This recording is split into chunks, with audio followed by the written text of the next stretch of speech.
Okay, welcome everyone to the stream, wrestling fan or otherwise. It's been a while since I've done one of these, so I'm going to jump back in. WCW Slamboree 1996.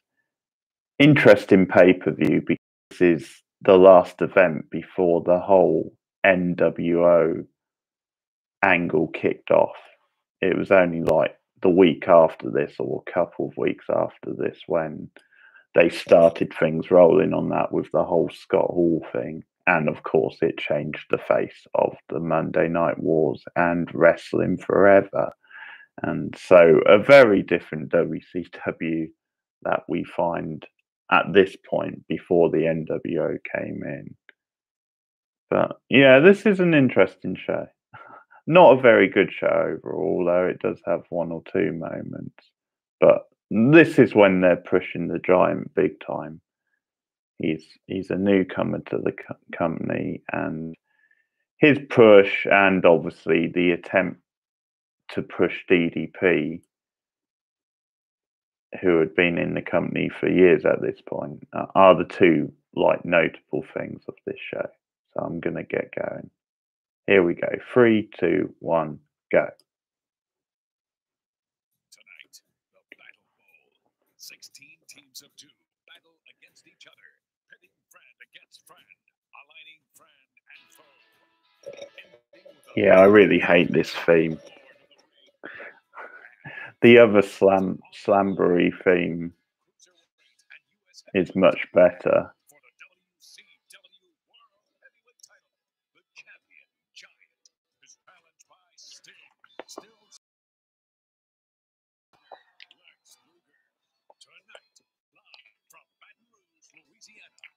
It's Slamboree 96. And it's WCW at its very best. It's WCW segment. Also, that Luger Sting storyline was all a bit random. They never really did anything with it. They seemed to be teasing a split for ages. And then it never really happened.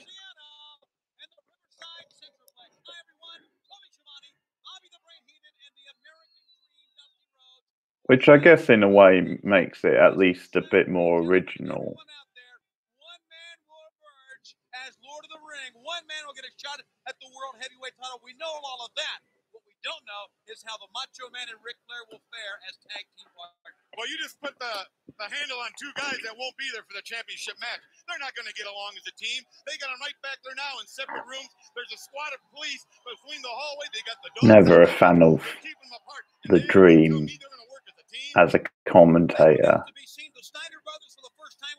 He's a good talker and had charisma, but as a commentator, he just didn't work. It's like he didn't rein himself in. He just rambled for the sake of it. Sting has to remain focused. He finds himself choke slammed by the Bit like Macho on commentary. Tonight at Slamboree.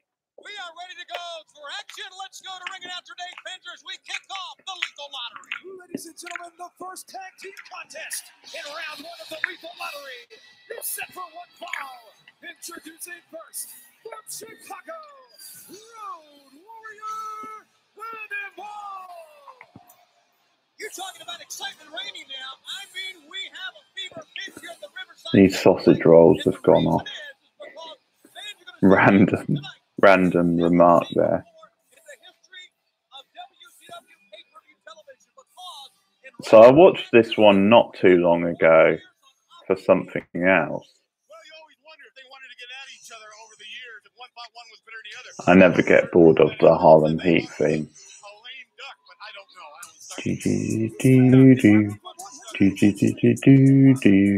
Bum bum bum bum bum bum. Bum bum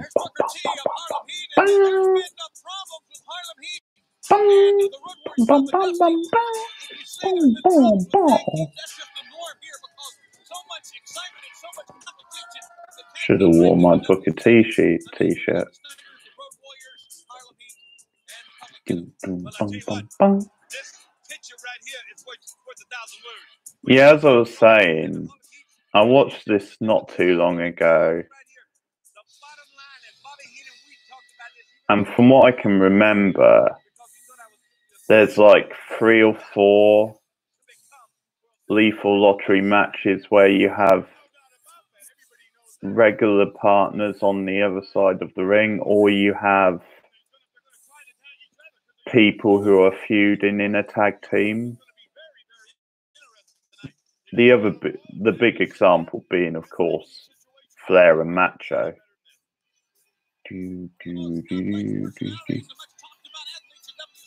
And that's just overkill. That's just ridiculous. It's like they're not even pretending. That is random.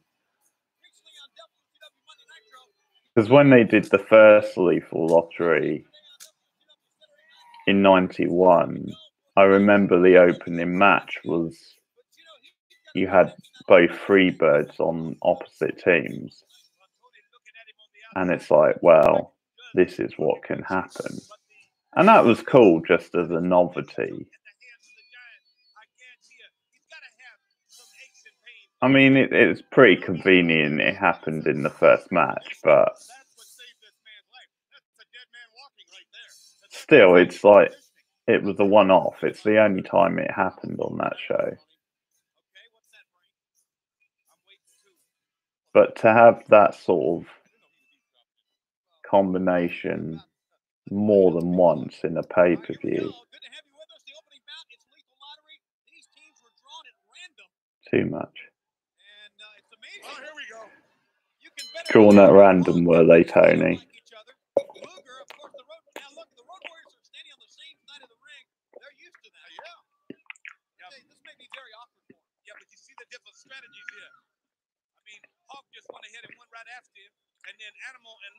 Sexy Lexi Luger.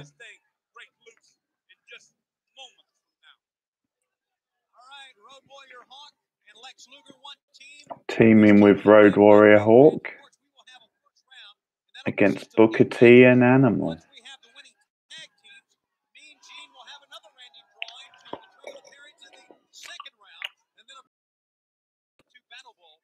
That's when it'll be every man for himself. The winner gets the ring.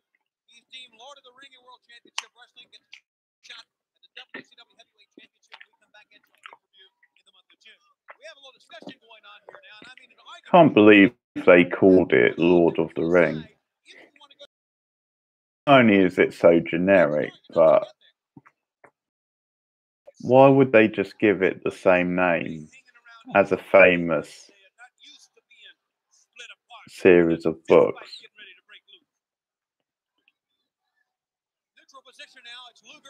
Now, to be fair to them, this is quite a few years before the films came out. So I guess at the time, you didn't have that, but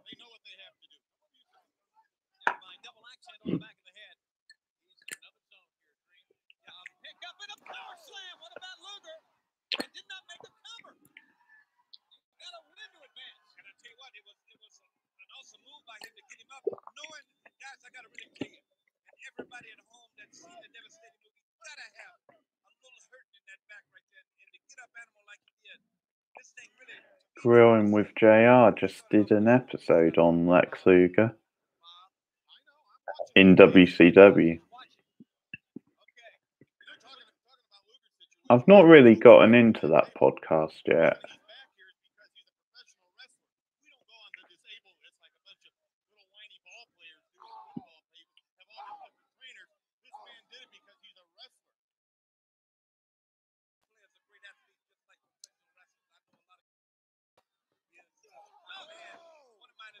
Heenan giving wrestling a big sell there. They don't go on the injury list, unlike football players.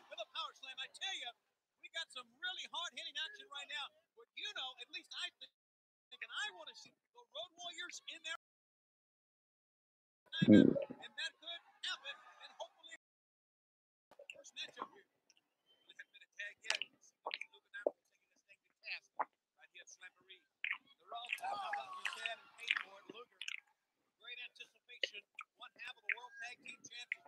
Luger can take that. Whoa! And Luger's showing his look at Luger. Yeah. Turning his don't do the hit. So that new episode on Luger could be quite interesting, especially since it's during his WCW run. You're right about that, Dusty. They've got to work together. They just have to, or they're wasting their time out there. And they're back kick that time, and that was on target. Of course, if you chronicle the list and go down the list of great tag team champs and how long they held the title, certainly Harlem Heat, one of the greatest tag teams of the last 2 or 3 years, the World Championship. They really have honed their skills. Powerful, quick, determined, and very confident. Luger just has so much bounce. Explodes out of the corner of the clothesline. I'll tell you what, it looks like he's got something to prove tonight. He looks real good right now. Using his power, using his speed, using his moves, and really seems to be on top of his game. Maybe Luger has something to do. I'll tell you what, I still think Lex Luger, somehow, somewhere, brother, is a snake in the grass.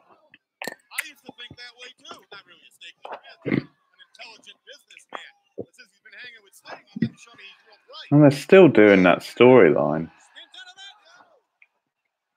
Can Luger be trusted? That looked great from Booker there. That jumping kick.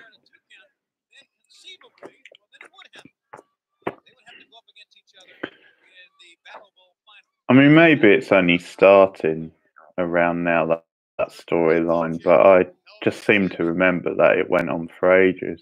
Had an opportunity to have all the gold, as we know. The Giants put a stop to that. Situation right now is we have not seen Road Warrior Hawk in the midst of this fray, if you know what I'm talking about. I really believe he needs to make his presence felt for them to advance. You're right, it is, but all Lex Luger, as you take a good close look at the total package, and that Biso chin lock that's applied by Booker T of Harlem Heat. One of the most anticipated matchups of the first round of Lethal Lottery. You're watching right here. Another one coming up a little bit later on. It'll be our third match. Rick Steiner and Scott Steiner on opposite teams. Oh, they used to fight all the time when they were kids. All the time when they were kids. You know, you've been the two dumbest and ugliest kids in the nation. Necessarily with each other. Oh, yes, with each other. Steiner dumber than him and Scott thought Rick was uglier than him. It's a bit of a... Oh, nice. Scissors kick. It's a bit of a pet peeve of mine, but the ring they're using for this show, it just the ring that they would use on the TV show.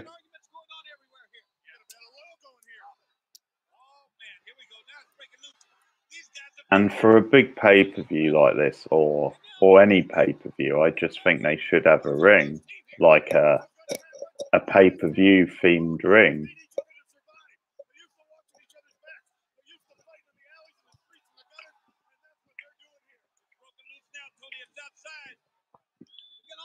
You have to say the Road Warriors are still over pretty strongly at this point.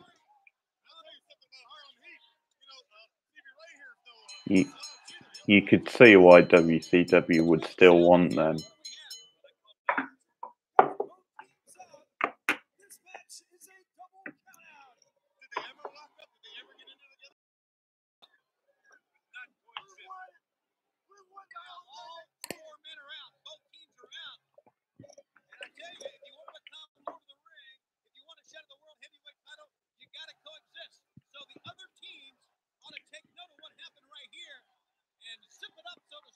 Wow. Not a great start, really.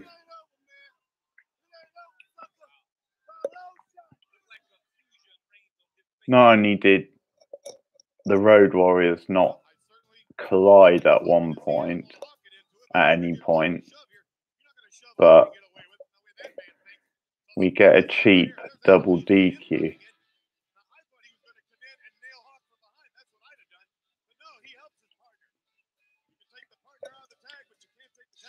In the first match. Not the way to open the show.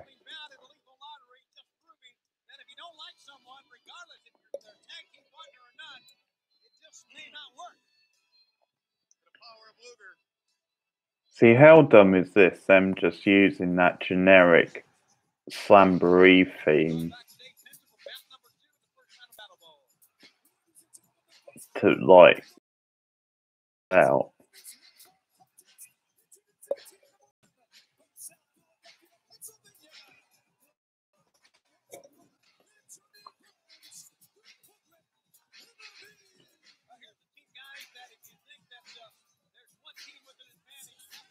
I'm going to get a few pay-per-view streams in before the end of May.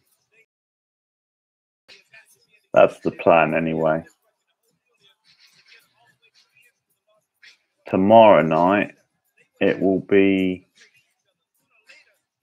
ECW barely legal, I should say, 1997. So the first ever ECW pay-per-view.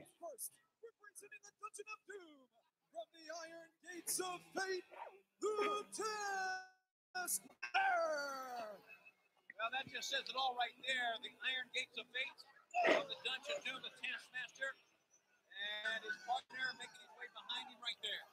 Well, that tells me right there they're not getting along. They didn't discuss anything. They haven't done their homework, or they'd be going out together. They'd be showing the team in the ring that we are going to exist as a team. But they're not. They're showing Public Enemy right now that they're individuals. Piece of cake. I don't know for who, though. Chris Benoit and the Taskmaster, Kevin Sullivan against Public Enemy. And of course, if things remain the same for Public Enemy, you may see chairs, you may see tables. But once again, if the teams now go back and study that first matchup, obviously, the idea is a little spooky, really, seeing Benoit and Sullivan on the same team. I mean, it's all part of the storyline because they're feuding at the time, but yeah, strange.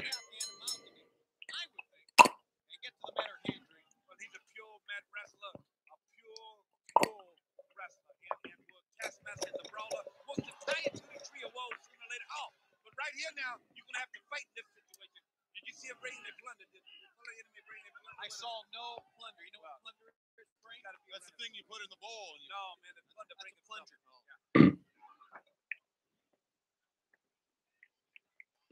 Back to the corner, right hand by Rocco Rock. And I tell you, that's where you don't want to be against Public Enemy. Well, where you don't want to brawl against Public Enemy is around furniture, around tables or chairs. Plunder.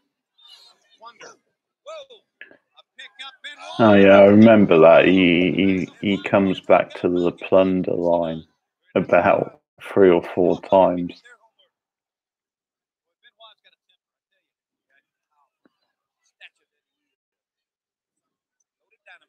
Speaking of the Taskmaster, I mean, I guarantee. But I really believe me and Tony, we see these guys coexist just a little bit. You know what I mean? Right this weekend, yeah. So I think they need to try to get through this first date somewhere. Four Horsemen sign. Somebody laid out a game plan and they got to follow it. Dusty, yeah, if you were teamed in the ring with the most hated man in your whole career, I don't know who that would be. It would be you. Okay, if you and I were in there, what would you do? What would your strategy? I would throw you in, give you a big elbow, drop it on you, get the 1, 2, 3, get my belt, go home. There we go, high up. Pick up, how about that? And rolls him up and brings him down. Wait a minute, I'm your partner. I'm supposed to be your partner in this match. I like that first scenario anyway. Yeah, there you go, doing a little dips and do, but stomped him right in the belly. It was so hard, it throwed him off balance. The foot, you know what I mean? It's like stomping a rock. You ever did that? Stomped a rock and you trip yourself? No, never stomped a rock. He's from Beverly Hills. Into the ropes. An elbow missed. Once again up on top. Can Rocco do it again? Benoit's got him. Oh! The crippler's got him. How about that maneuver by Benoit? So the plan is to do Barely Legal 97 tomorrow, as Benoit does a dance to mock him. And then the next night I'm planning on doing a Ring of Honor show from 2010. Battle of New York, if I remember the right title. I've had it on DVD for ages and not watched it. He's got it again. And you know the Taskmaster will do anything. This is one of the most dangerous men in this sport. There it is. Yeah. Oh, here we go. Honda's out there. Gonna get our second draw by the looks of it. Disqualification. Maybe even get in the ring. Kevin Sullivan's got to get off that table. You know what they're planning. They're going to take him Or maybe not. Big one for the big papa right here. They're holding Sullivan on. Where's Benoit? Rock, Benoit's in. He cut him off the clothesline. Oh, did he ever? Well, right there, not knowing maybe, he saved the Taskmaster from brutality. Exactly, and he may be right. He may not be aware of what he did, but he helped his partner, and that's a plus. Wow. Unbelievable. Suplex. Benoit always took sick bumps like that.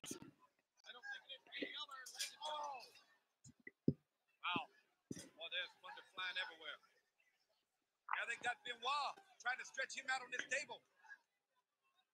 They've got him on the table. I'm expecting Anthony to show up at some point tonight, which means we can play our little prediction game.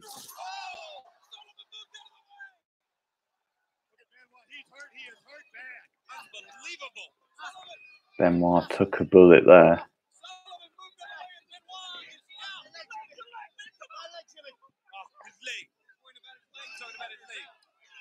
I always enjoyed Sullivan and his character,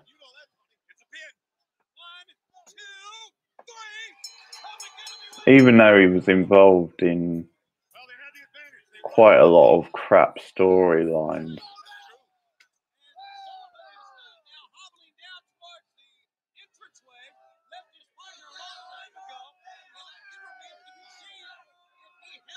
There she is.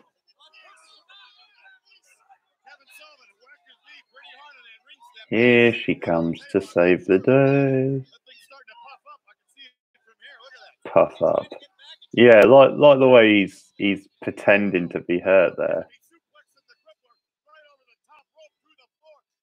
That's a nice little touch. Although you don't know exactly if he is pretending. Bit clumsy. Poor.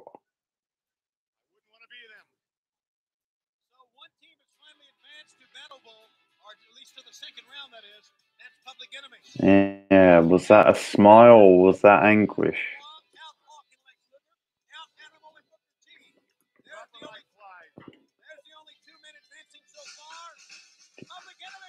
And we roll on. These lethal lottery matches are so short. How are you, Anthony?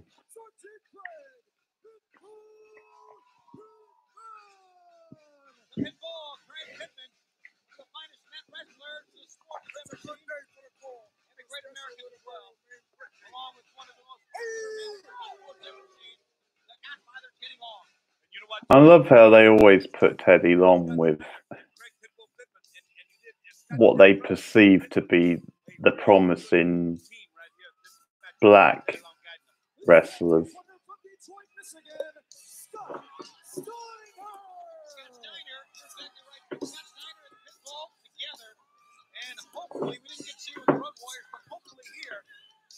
Oh yeah, I figured you might. What did you think of it?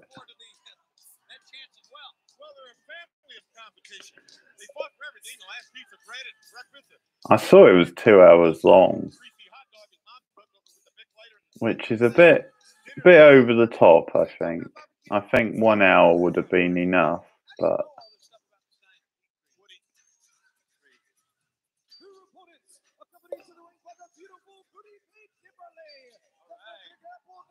the booty babe.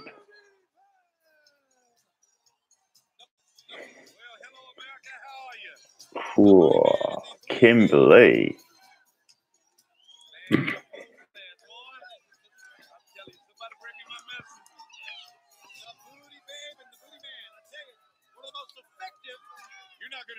Listen, you're going to need one of those things that electrically start your heart. I'll tell you. And a big pair of Depends. You're not gonna Oh, he looks so stupid with that cheesy headband. Luckily, he's got Kimberly with him.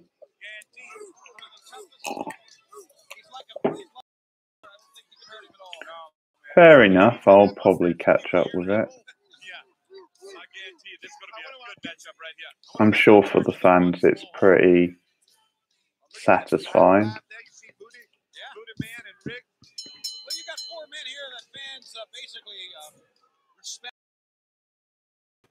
and they'll be going at it. It'll be very interesting to see what transpires. Okay, one of the more anticipated matchups. Wonder what's going to look at the Steiners looking at each other here. Randy Anderson in between them. The funny thing is the Steiners aren't sure who the other guy is. Okay, let me tell you something. Steiners been waiting on this a long time. So the third match in a row where they've had this sort of thing. Coincidentally, the Steiners on opposite team.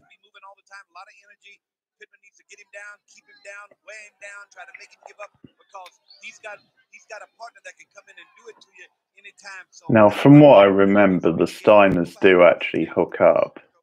Pittman is a mat wrestler. He likes it on the mat. I just said that. I just went through that. I know you soliloquy. I went right on through that thing. I know you did that, and I heard you say that. Which is definitely the highlight of the match. Or repeat it, whatever comes first. Well, it doesn't really matter. Into a hammerlock now, and the Booty Man, who has tremendous quickness. Look at that. And you know what's a big advantage for Pittman? What's that? He's got Teddy Long in the corner with him. Teddy Long used to be a referee. He's managed tag team champions. He knows it in and outside that ring. Very important to have a man like that in your corner. And he looks like Montez. I was going to say, we can resume the predictions thing if you want.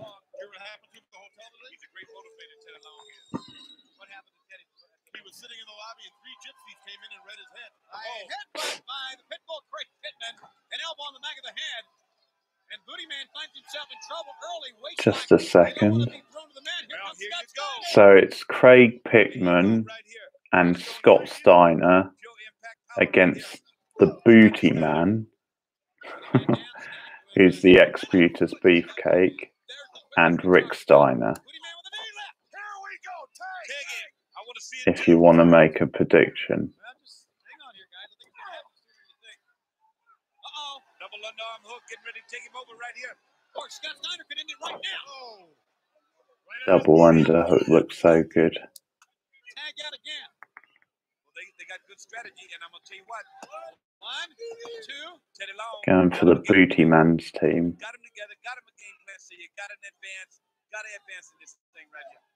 I'm going to go with the Sergeant. Oh, you are? Sergeant Scott Steiner. Okay. Bobby predicts the Sergeant Scott Steiner. Are close to each other. They're both wrestlers. They're both mat wrestlers. The Booty Man's a show off. That's all he Which is funny because the commentator just went for the other team. She ain't no bimbo, and he's high impact, and his brother is a tough wrestler. I'm talking about Rick Steiner, the dog himself. Bimbo. Shoulder block. You're right in the dog pound now with the dog face gremlin, the pit bull. You got two dogs here. You got a gremlin. That's right. Him down right here on Slamboree. Missed him though right there. You have to say they're doing the whole DDP treated Kimberly bad thing, and so she's gone with the Booty Man. But you have to say, no matter how much of a jerk he was, would she really choose the Booty Man over him?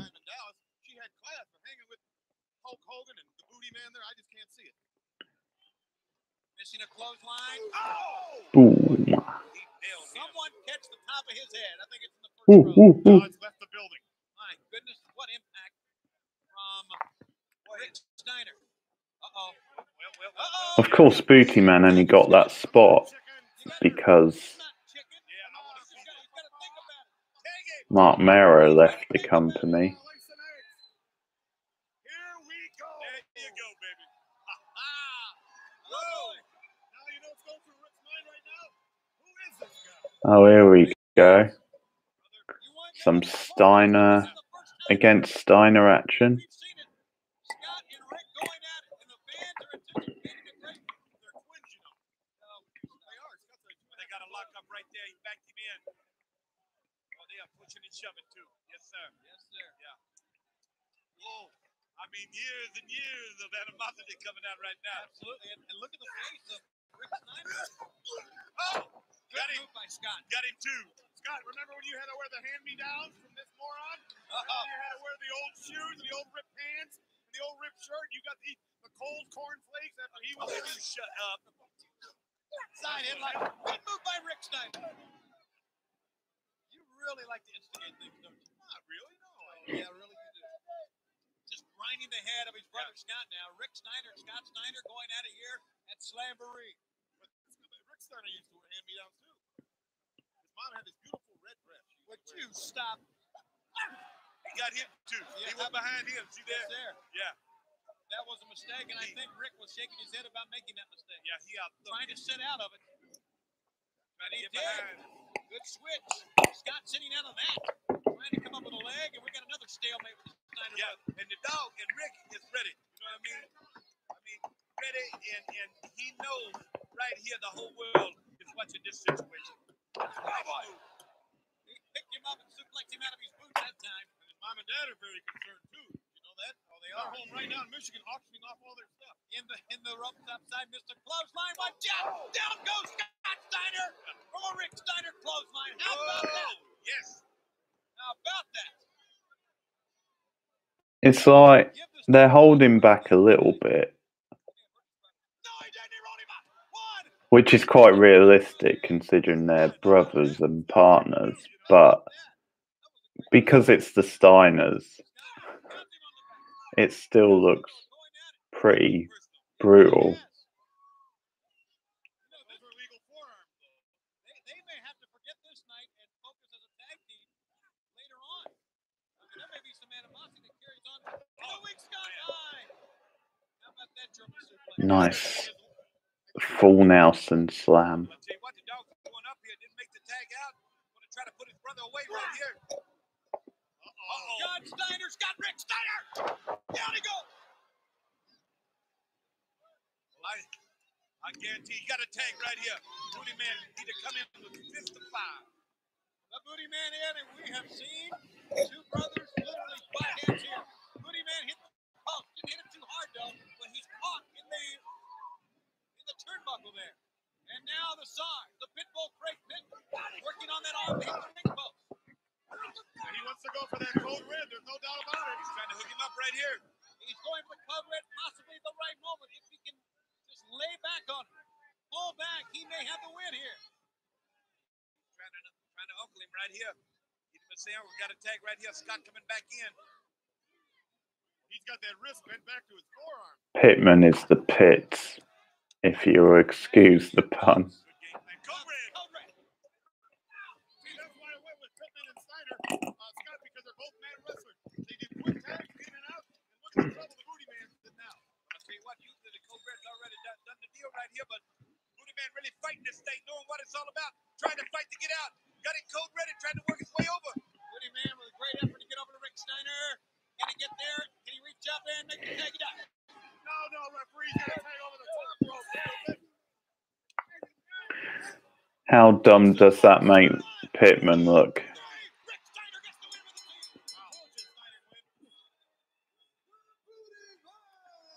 Rick Steiner, the Booty Man, Yeah. with the win over Scott Steiner and the Pitbull Crate. You've got your first point, Anthony. Memorable matchup here on Slamboree at the Lethal Lottery. They will advance. Scott Steiner, Rick Steiner. Well, that was teamwork. Like it. I'll never get enough of seeing that as we go to the replay. Scott Steiner. Well, it wasn't really teamwork, Kimberly, but Right here, right on the back of his head. You can see his head bounce off the mat. Trying to make the tag, but his shoulders are down for the 1, 2, 3. Like I said, the winner, the Steiners. And then him right there is for moron. Oh, would you please stop? Once again, Rick Steiner and Booty Man are the winners. They will go on along with Public Enemy. We now have 1, 2, 3, 4. do. Second round. Do do do do do. Doom bum bum bum bum bum bum bum bum bum bum bum bum bum bum.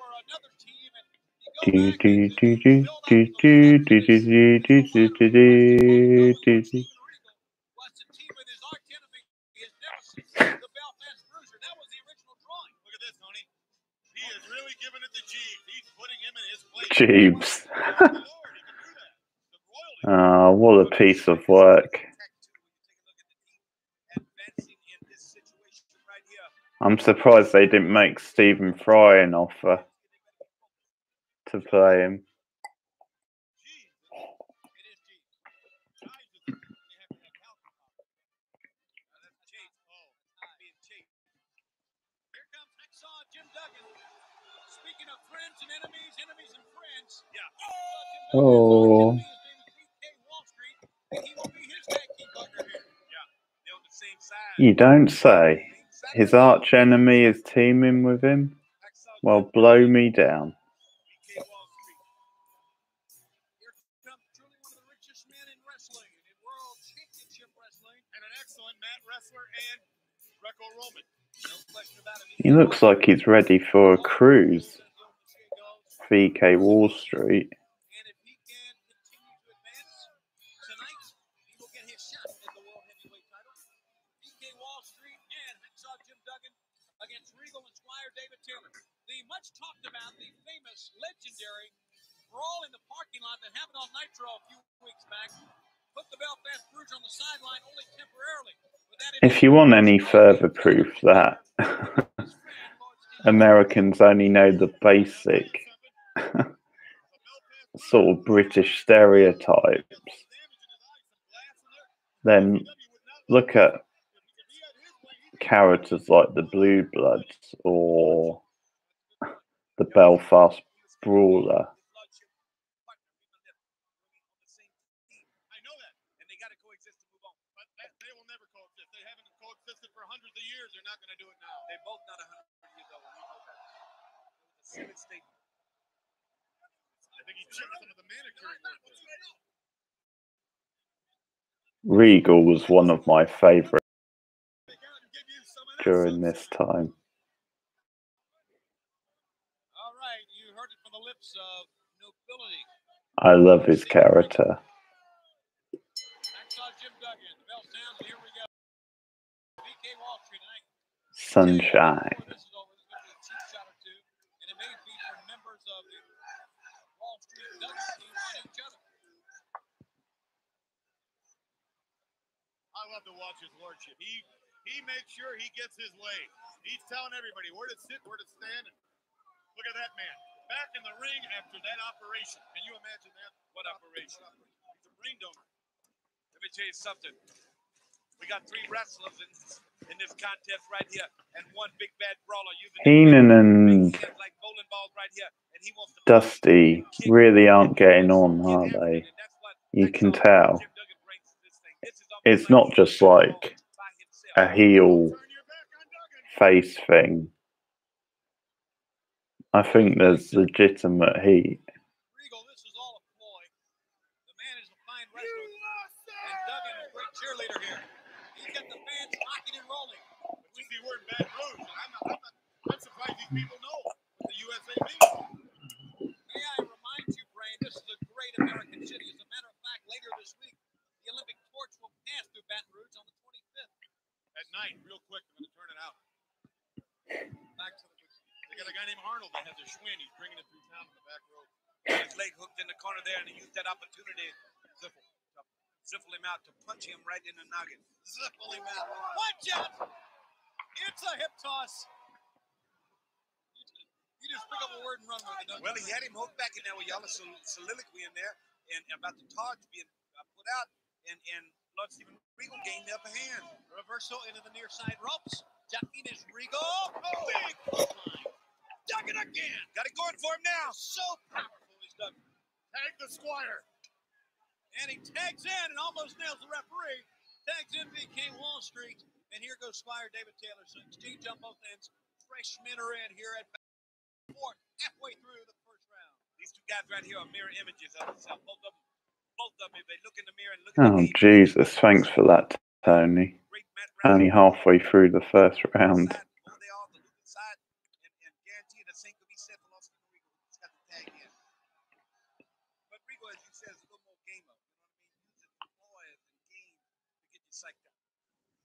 Well, that's his heritage. That's the way they wrestle over there in Europe. They do a lot of that. Play human chess with you. Speaking of European uppercuts, what about those? Quite a nice spot. Them exchanging the European uppercuts. Concentrate on what you're doing now. Once again, Hacksaw Jim Duggan having problems with Wall Street, and it cost him because I tell you, Wall Street had given his team the advantage. Yeah. And right now they got Duggan in a bad spot, got him over there, and they're wailing on him. You just know that if Jesse Ventura was announcing for this show, he would be giving Duggan some right shit right now. Regal trying to reach out to the Squire and does so. Duggan reaching and getting a short arm and a walk away from Wall Street. And once again, animosity. Hey, you reap what you sow, Duggan. Hit everybody. The fans love it here. I like it. What's he gonna tape it? Tape it up. He's taping up, Tony. He's taping up. And the referee tied up with Wall Street who wants to get in. Hit him. The old tape fist. Out the line. The party's over. It is. Go to your room. The Great American wins again for his team on his own. Wow, that is mouth of the Holland Tunnel. And Wall Street better appreciate this one, regardless of his antics. Thanks to Hacksaw Jim Duggan, Wall Street will go to the second round as well. Well, you allow this moron to go out there with a board, a weapon, then you don't check him tights if you got anything in his tights. Rock hard, make his hand rock hard. But you be at the next referee meeting. I may do that as a broadcast journalist. Batter up. Look at that, right on the noggin. The Squire is squired. Right in the middle of that ring for the 1, 2, 3. Hacksaw Jim Duggan and BK Wall Street advance to the second round. I tell you, this man came to fight. It just may be that mentality that gets him all the way to Battle Bowl. What happened? Time for another match in the first round. So far, BK Wall Street, Hacksaw Jim Duggan, they've advanced. Booty Man and Rick Steiner, they've gone on. Public Enemy, they've gone on. Colonel Parker's going to bring in one of his favorite wrestlers. And truly, if you look down the list of the 32 men entered in the first round of Battle Bowl here, you're not going to find a man with more experience than Dirty Dick Slater. And the same would be said for his partner. Well, Bobby, let me tell you something. If I was going to have a partner in this thing right here in a tag team, Bob Eaton would be a man that I would want on my side. And Colonel Parker, maybe. It's Sea of a Blue Blood. This guy is the ultimate tag team wrestler. I also noticed that Jeeves gets a lot better treatment when he's walking out with Earl of Eaton than he is when he's walking out with Earl of Eaton. Yeah, he works for Los Angeles. Yeah, there's no reason to treat him like that. Well, you two should know this right now. If you don't, if the humanoids don't know it out there. There's probably nobody tougher than Dick Slater in this sport. Like Dusty said, there's not a greater tag team wrestler unless it's an Arn Anderson. To be Bobby, to be the Earl of Eaton. Hello? Yes. Dum bum bum bum bum bum bum bum. Well, this is a matchup, ain't it? It's disco time, baby. Tag matchup. How about it? Oh, double disco. Do do do do do do do do do do. Do do do do, yeah yeah yeah yeah. Disco fever, disco fever, disco fever, yeah yeah yeah yeah. Disco fever, disco fever, disco fever, yeah yeah yeah yeah. He's so cool. It's a disco dancing fool on the floor. The girls are screaming, we want more, more, more, more. Disco fever. Maybe you're not a number one contender, you know what I mean, Tony, when this thing started. But you make it to the Love of the tonight you have an opportunity to move on to wrestle for the World Heavyweight title. And you build up that confidence in yourself. You know, the Giant is a new Giant now. He's different than he was weeks ago. Before he was thinking about winning the title. Now he is the man. Now he is the man. He's the Giant. No disrespect to Dick Slater.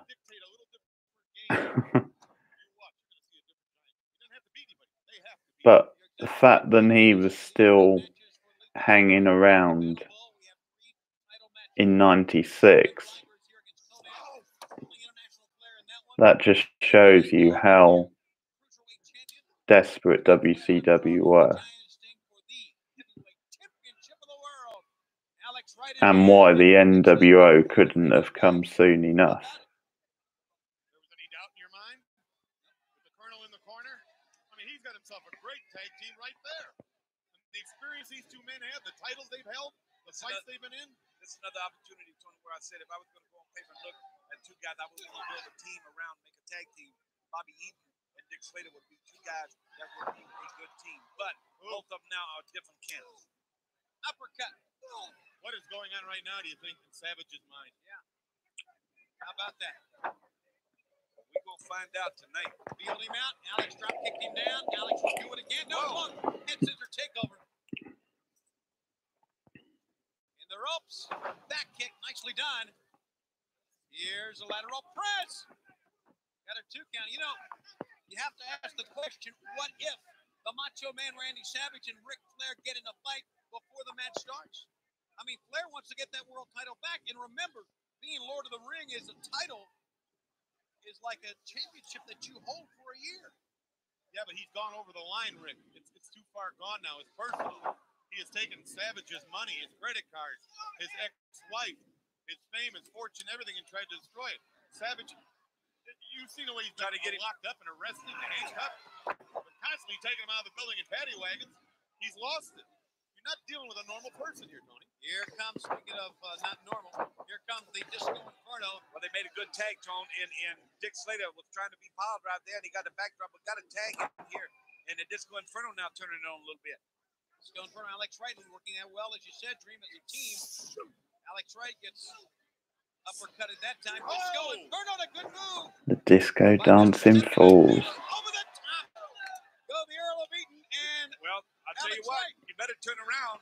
Oh, hello, Texas. Nothing like cowboy boot. This whole match feels like a 1970s throwback. You've got Slater, you've got Disco Inferno riffing off Saturday Night Fever, and you've got Colonel Robert Parker in the corner.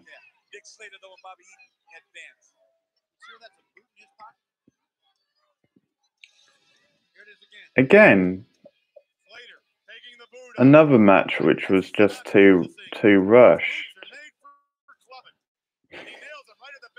There was some decent action, but they just didn't give it long enough.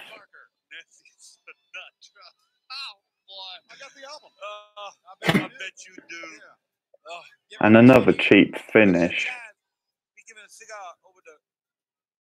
You see that? Yes, we did. He gave a cigar to Colonel Parker. I mean, it's a lethal lottery match. Why don't they just have a team go over clean? Do. Bum bum bum bum bum. Oh yeah, they did the he was homeless storyline with DDP.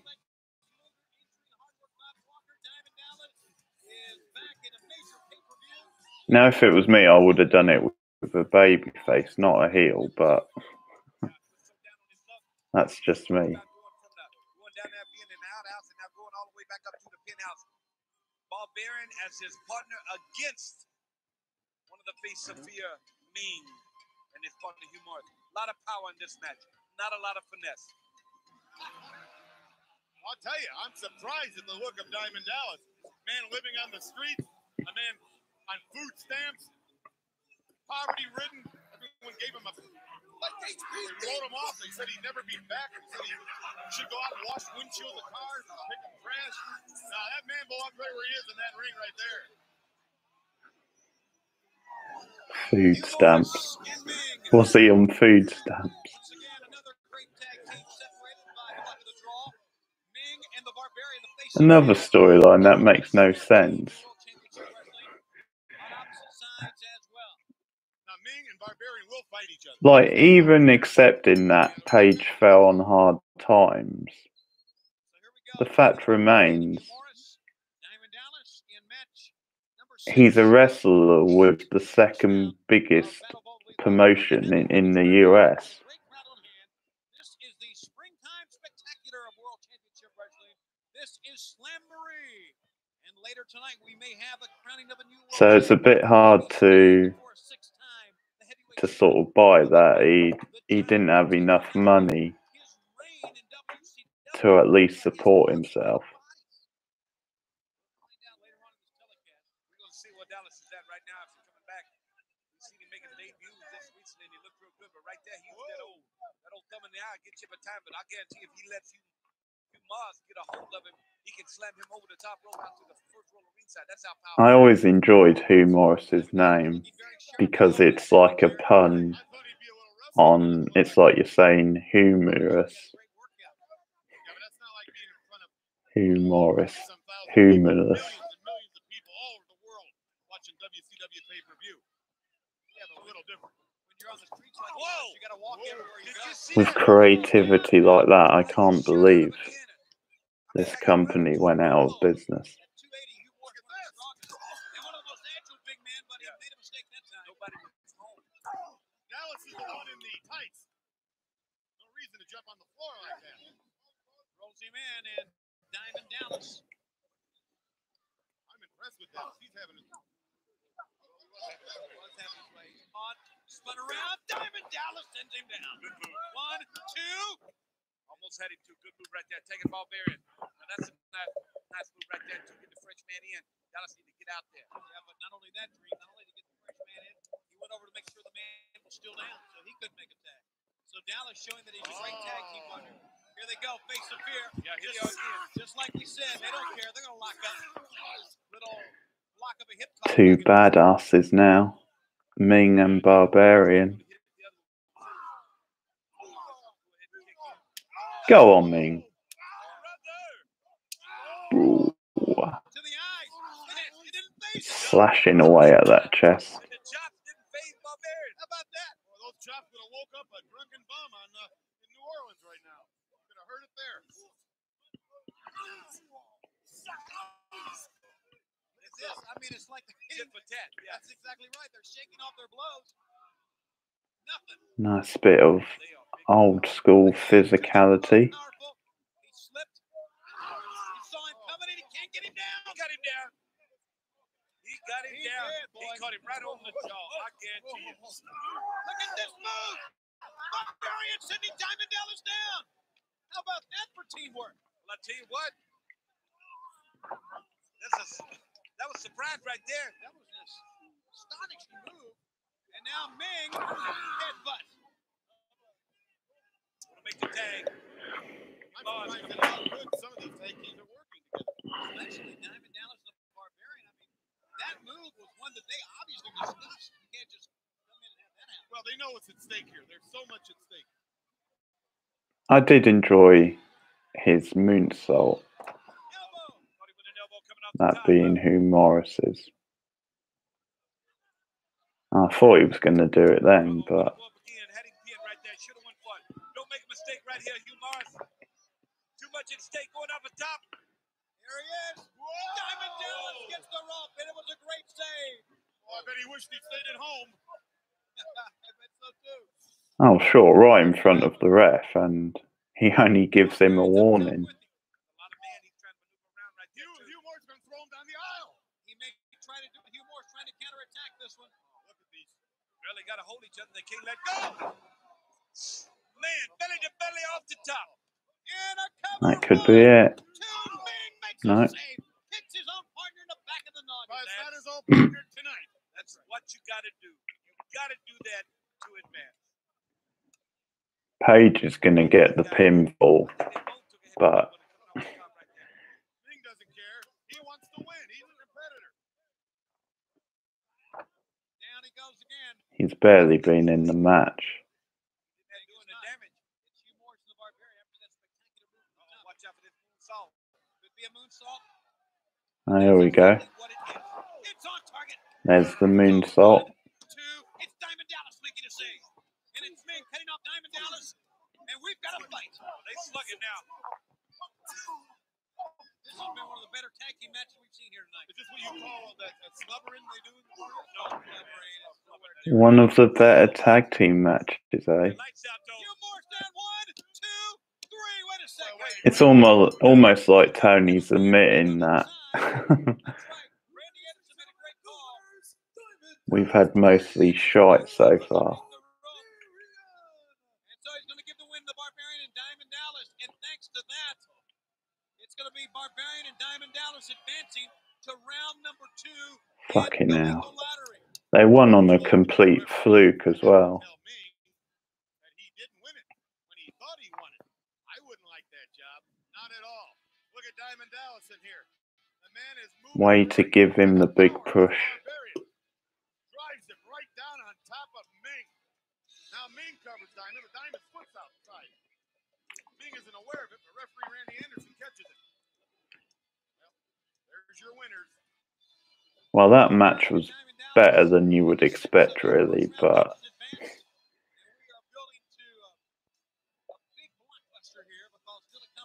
still mediocre.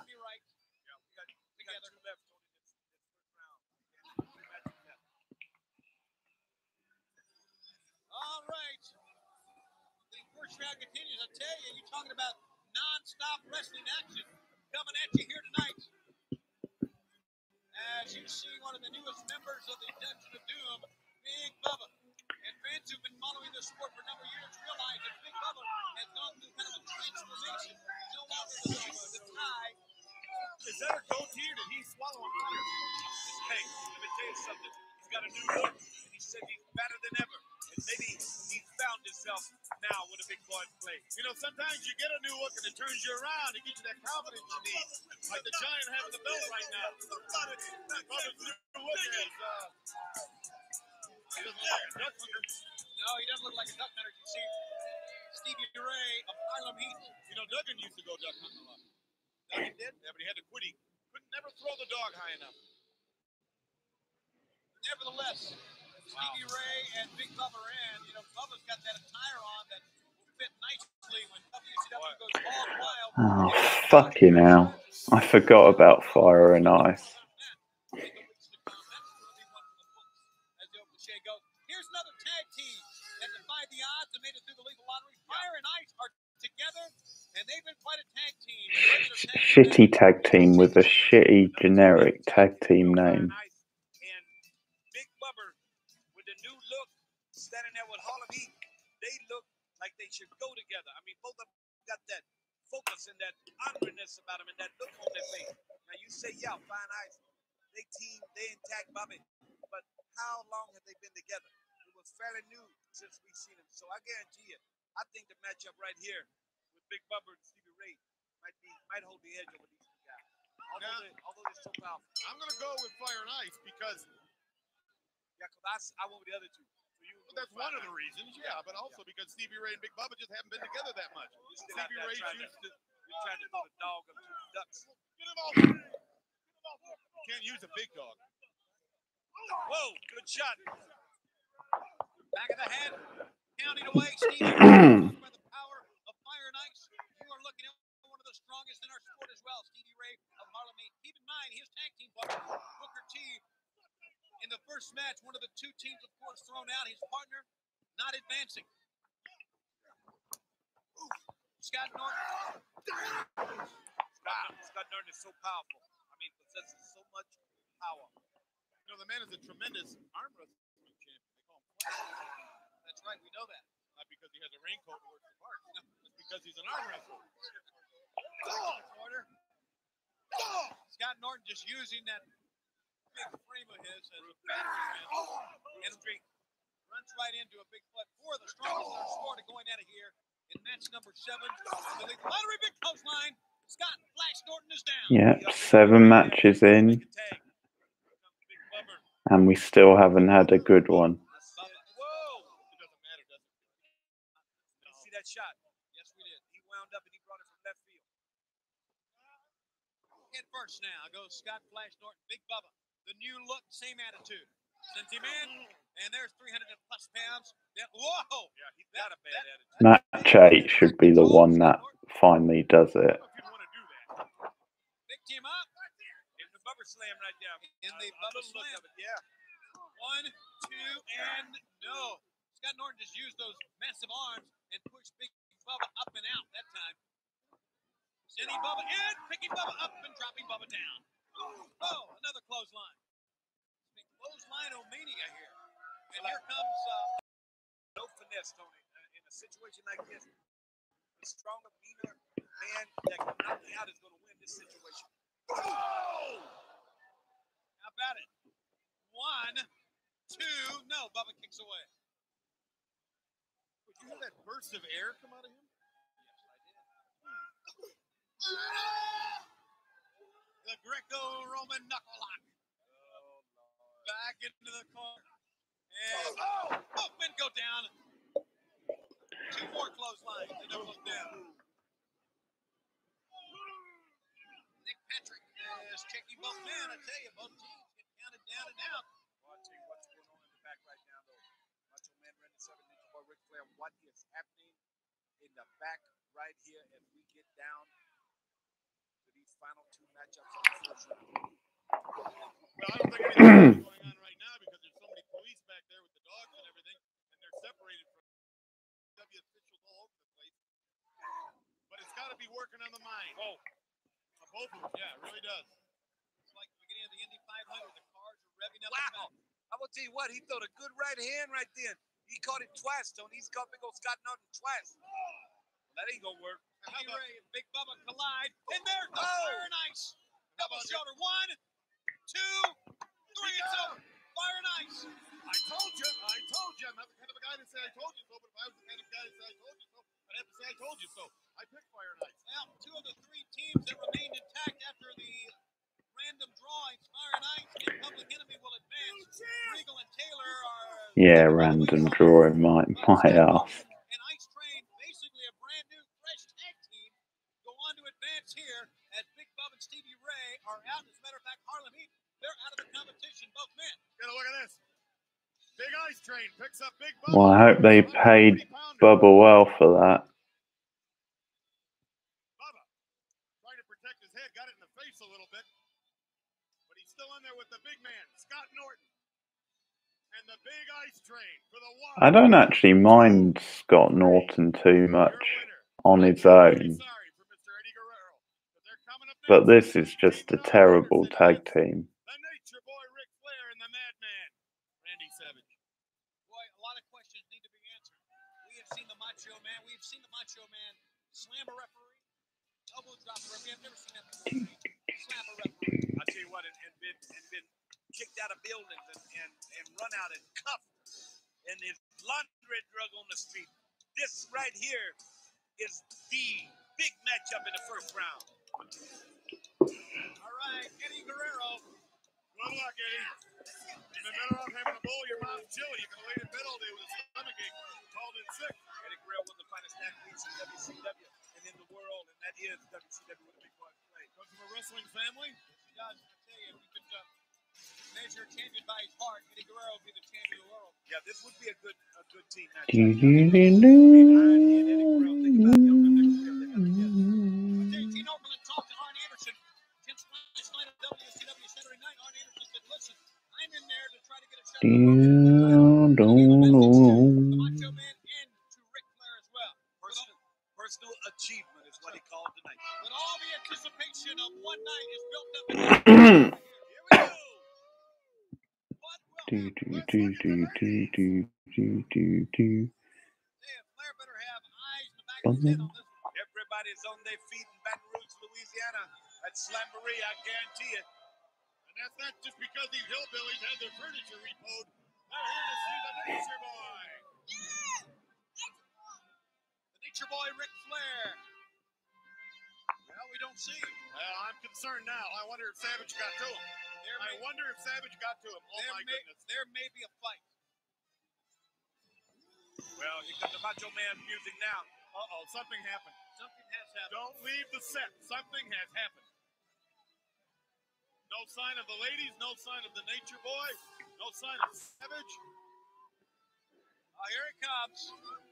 The Macho Man Randy Savage. All right. Well, why did they play Come on, Mach. music and Flair didn't show up? Explain that to me. Get it together, Mach. Come on, baby.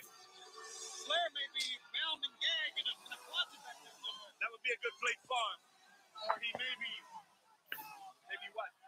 very badly hurt. Yes. Absolutely. Savage is going to waste time gagging you or tying you up. He's going to knock you out. The Macho Man Randy Savage. Immensely popular as a matter The of Macho Madness running wild. One of the most popular men ever. Now, once again, we're going to be our chance to I don't like this. I'm concerned. Or if Flair refused to go first. Is that it, maybe? I don't know. Well, we're not sure. Now, the drama around this situation is unbelievable. Ric Flair is peeking out behind the corner there. Ric Flair. There he is at the right of your screen. Yeah, but I'll tell you what. Hey, guys, in the ring, they have attacked Macho Man. Randy Savage has been attacked by Arn Anderson. Oh, it was set up. It was A little bit of suspense there. Ric Flair style, you can tell that. That's exactly what happened. Arn Anderson attacked the Macho Man Randy Savage. Ric Flair. Get him, Eddie. Notice the ladies did not come out with Ric Flair. Whoa. Here we go. 4 Hall of Famers in one match. Can't be bad. And there's Eddie Guerrero. What a great drop kick by Eddie Guerrero. So much fire in Eddie Guerrero. He knows the importance of this situation. Hang in there, kid. Left and right, and Flair goes down. Back up he comes. Where's Savage? What do you think? He's trying to pull himself up. I mean, he took a brutal beating at the beginning here. I thought he just got on his hands and knees and crawled home like he Oh, usually would does. you please stop? It was a mugging. That's only the Horseman can do. Well, what you expect? Here they come. Here come the ladies. Yeah, devilish women, if you will, coming down the aisle. And she is all that. Smart thing for them to do. It's not that I'm taking their side, but the Macho Man's nuts. Yeah. They're pushing. Yeah, Ric Flair's been pushing all the right buttons to drive him over the top. Exactly, Tony. You'd be nuts too. If what happened to you has happened to the Macho Man Randy Savage. Back body drop. Tony, what would you do if a man stole your wife? Think of that, Tony. I have no comment. Drop kick. They've returned her over 4 times, haven't they, in the last 2 months? Right now, going over now. Flair. Is that a tag? Yeah, well, he made a tag. Ah, Paul Harris. Unusual tag I've ever seen. And he tagged Arn Anderson. Tagged Guerrero in because he wants Anderson to take the measure on Savage. Oh, I love and now this. I can tell you what's going to happen. Flair's going to short arm Savage because he wants to see Savage get beat. You can bet on that, Mr. Schiavone. They got to advance, though, guys. The Macho Man swinging in his partner. This is nuts. This is Battle Bowl, the Lethal Lottery. And this is World Championship Wrestling. This is like setting a ring up in a nut house and just letting the inmate get in there and have a good time. See, they should have made it, and this was like the one match where you had this sort of booking, like arch enemies on both sides, and then Anderson. Well, arch enemies teaming, I should say, and then Anderson on the other side. See how much money's been spent at your expense. Oh, there's been a lot spent. I've been out a few nights. I got him. Got him twice now. Put him away. Oh. Spinebuster on Anderson. Could be over. Nice. Time with him, Double A. 1, 2. Got He kicked out. So you're And just have the other matches being more random. You're gonna have to outsmart him. They came out by themselves. We do understand that Ric Flair did not come out first because he did not want to stand in the back next to the Macho Man Randy Savage. So they had to bring Savage out first. That's why there was confusion at the beginning. This is his partner. Eddie Guerrero to the eyes. Well, it didn't take long for them to start fighting. Bottom line with this situation right here, you got to coexist to get that title shot. And that's what the Macho Man Randy Savage has to do.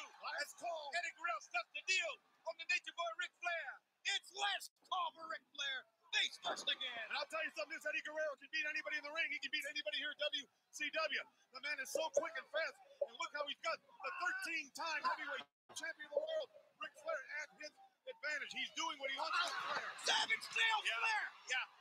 I like it. Oh, they got to be careful now. Well, what do you think was going to happen? Of course it's going to happen. Absolutely. This is great. I mean, that was great. Oh. Arn Anderson DDT'd his own partner. Took him out of his boots with that one. Get up. I'll tell you what, Arn Anderson is pulling out. This is a ploy. This is the game plan. The Horseman's game plan. You can bet I on that. like it. He took out his own partner and now it's 2-on-1. Come on, referee. 1, 2. Yes. Flair makes the cover. And Ric Flair and the Macho Man Randy Savage. I'll give them that one. That was a good match.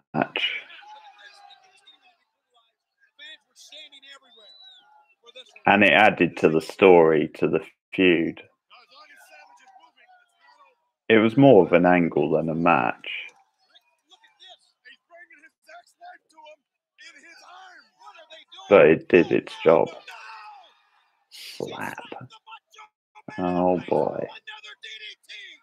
She shouldn't have slapped him in the face. She should have kicked him first and then hit him with a chair. Stop it. This is sick. Woo! They would do it to me. Unbelievable. Savage has had it. Savage is finished here in WCW. We've had about 6 matches since then, Anthony. Right here, in person, without a doubt, the Horseman planned this situation right here to devastate the Macho Man. Quite the stable. They're leaving together, but it's supposed to be Ric Flair and the Macho Man. Yeah, Later on. his team won. So you got a point. Flair continues to stomp away the Macho Man. Tell you, there's going to be a day. Again, that match was too short, but it served its purpose. But look at the ladies. They're smiling. They're happy. Those wicked, beautiful ladies. Woo!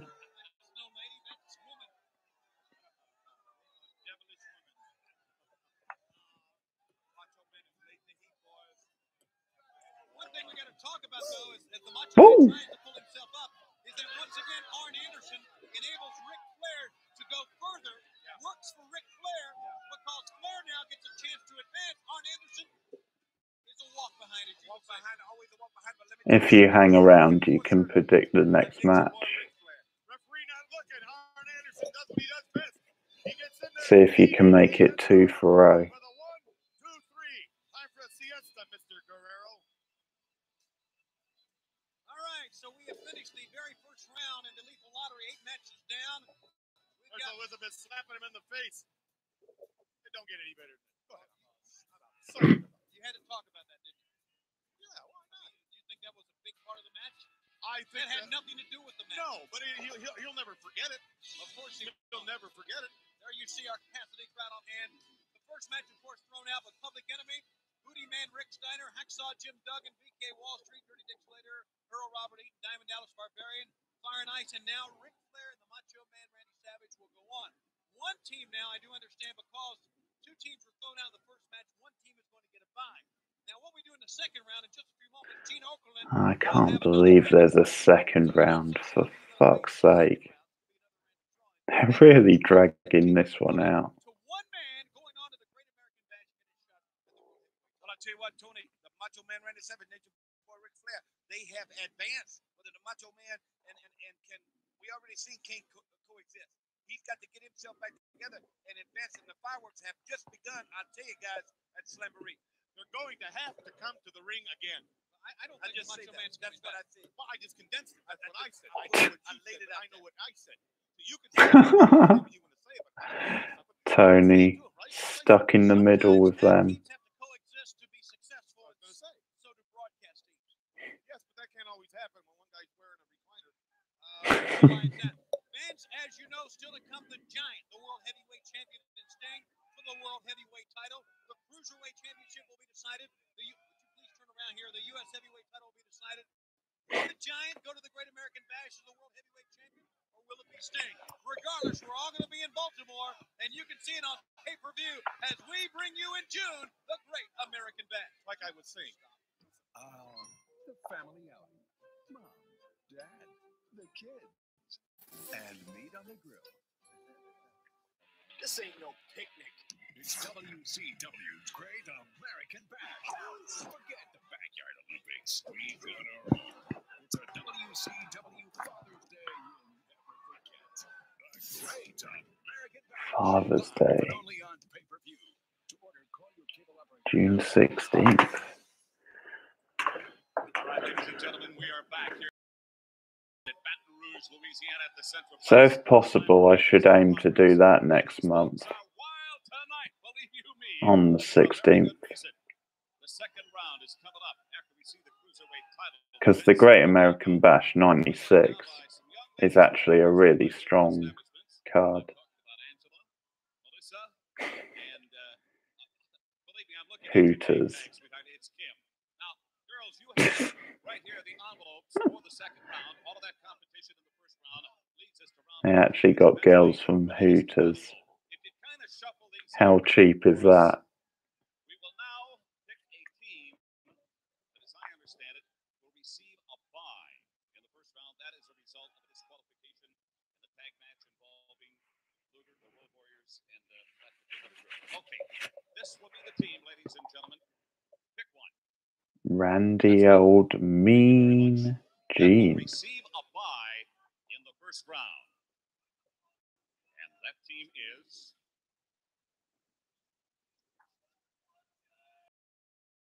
Norton and Ice Train receive a bye. They're going to go directly to Battle Bowl. Thank you very much. Now, also in second round competition, let's go to... Oh, thank God we don't have to watch Fire and Ice again before Battle Bowl. One of the two teams. That's a result. And Robert, the Earl of Eaton.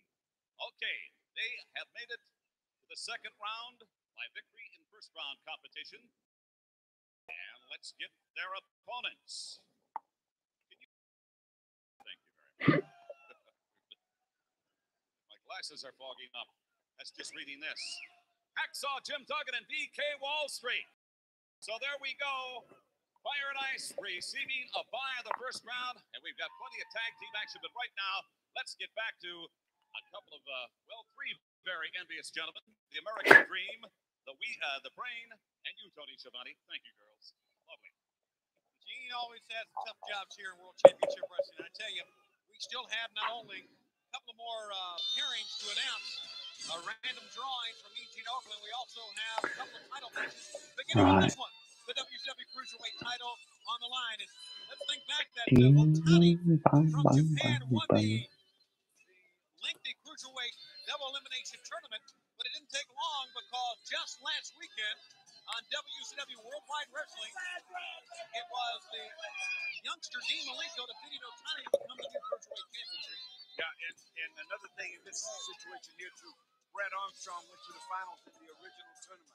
Bottom line is, this will be a classic confrontation. I was such a big Dean Malenko fan around this time. Just loved the whole Man of 1,000 Holes thing, the Iceman.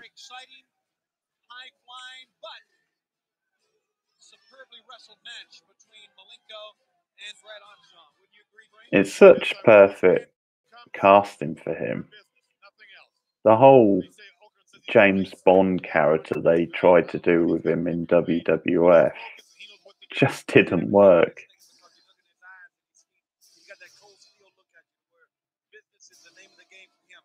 And you know, he was knocked out of the tournament early and come back to win the Cruiserweight title. And Brad Armstrong, No match for the Iceman. wants a victory bet. I talked to him before we went on. He's ready for Fred. That's a great story. You know, Dean Malenko was knocked out of the tournament in his first two matches, but he bounced back, and he is now the Cruiserweight champion. Our first ever Cruiserweight tournament match, or Cruiserweight championship match, I should say. Oh yeah, you couldn't keep it on the Japanese guy for too long, could you?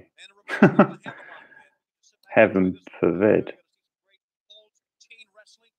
It's an American title, so you've got to get it on an American as quickly as possible. The man does his homework. The man is an excellent wrestler. Excellent mat wrestler. Side headlock. Well, every great champion in World Championship Wrestling through the years did their homework. You've got to be not only talented but very intelligent to be a champion over the top. You got to know what to do. To the midsection. Oh! Kicked him in the side of the head. Brad Armstrong knows what to do. I guarantee you, from a great wrestling family, and probably the best right now on top of his game of all the Armstrongs, knows the importance of this situation. You got to use the speed, got to use a little skill, and don't make a mistake against a guy like Dean Malenko, because Dean Malenko can take that mistake and put you away. Caught him with one foot right there. Drop kick. Malenko was backing out, going out now, regrouping himself. So WCW wise, I plan on getting back to the pay-per-view reviews soon. He cools down Armstrong. Armstrong he's ready. His emotions are ready. And I thought what I'd do is I'd probably just start at the beginning again with the first show they did in the 90s, Wrestle War. And that's because I reviewed that a while back, but it wasn't really a good quality review, and it was technically for the other channel, so I think I'll do that one again properly. So that's Wrestle War 90.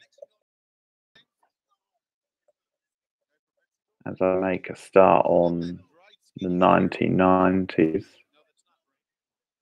Brad Armstrong in a lot of pain right here. I mean, from the get-go, when Malenko took that kneecap out right there and started to work on him and got him really in a hurt situation, trying to uncle him right here.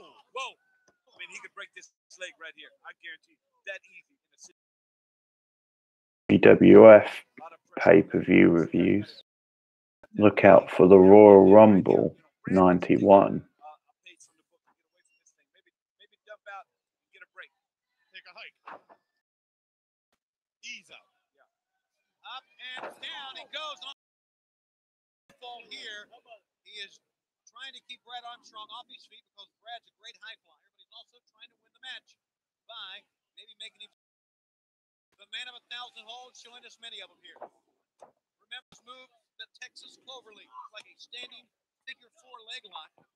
Got to step over toe hold here now. A lot of pressure applied to that knee. You can see it right there. When you take a look down there, all that pressure on the ankle and the knee, what keeps it from popping, I don't know.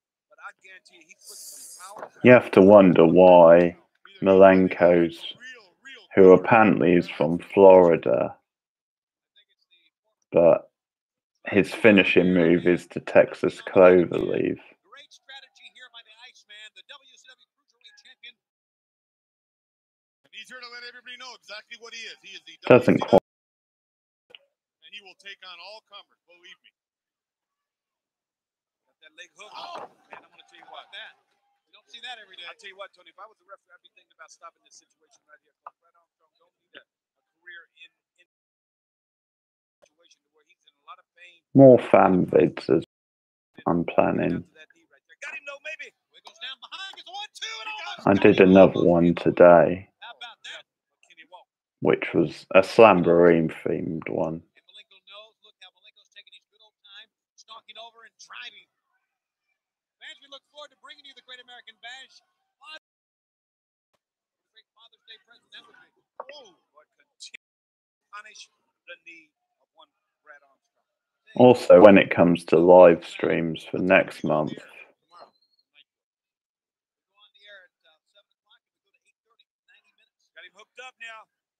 I think it makes sense really to have a bunch.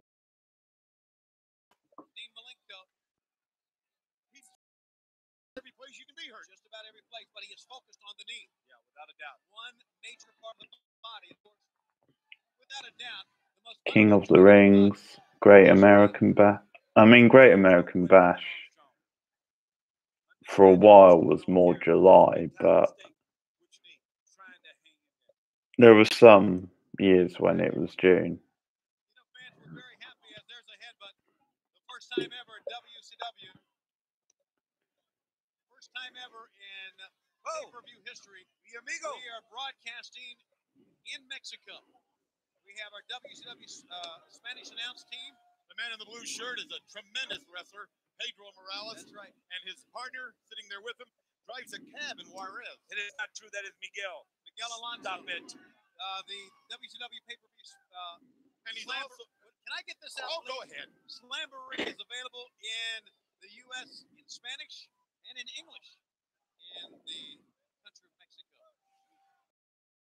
Thank you very much for helping me out with that, Brain. They got into a situation, guys, to where Brad did work his way to the rope, and Malenko got him right there outside and put more power, more pressure. Brought that knee down. Up top here, coming back on that knee again. Malenko strong, got the other leg up that time. Well, that changed his expression a little bit. Matter of fact, they may have been the same leg. Brad Armstrong trying to stand. How about that? He can get up. Earlier on in the evening. Malenko timed that one, could not.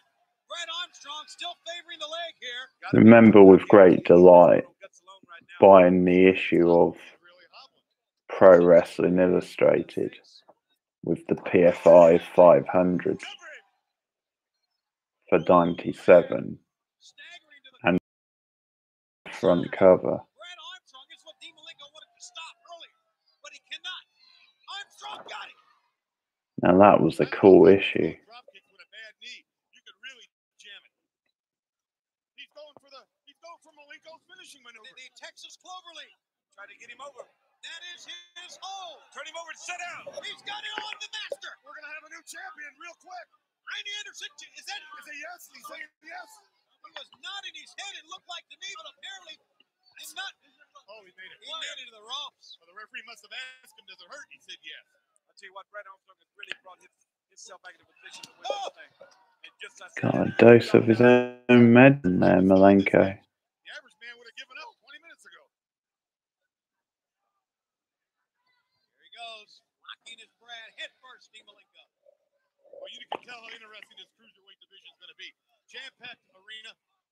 Everyone's sitting down quiet. No one's making any noise. No one's going to the concession stand.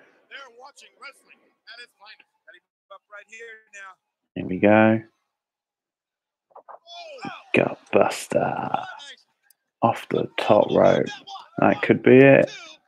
Yeah.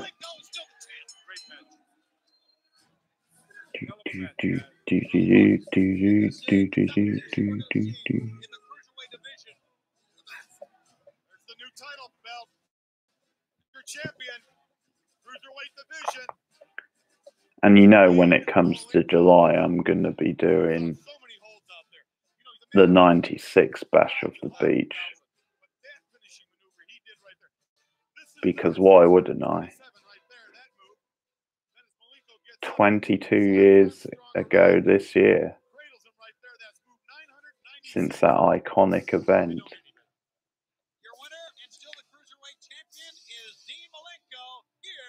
Slamboree.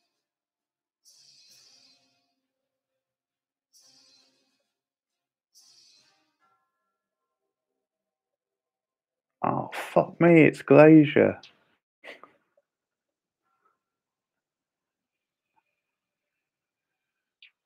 These graphics are just so cool. So retro. Blood runs cold.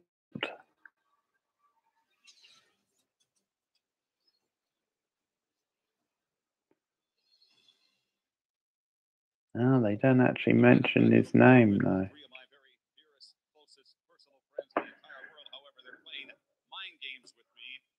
Ladies, not that I would look, but you have been changing your name tags. Why are you? Nice bit of suspense, though. Oh, you're Kim. You're Melissa, and you're. Okay, let's get on with the drawing. Oh, those cheeky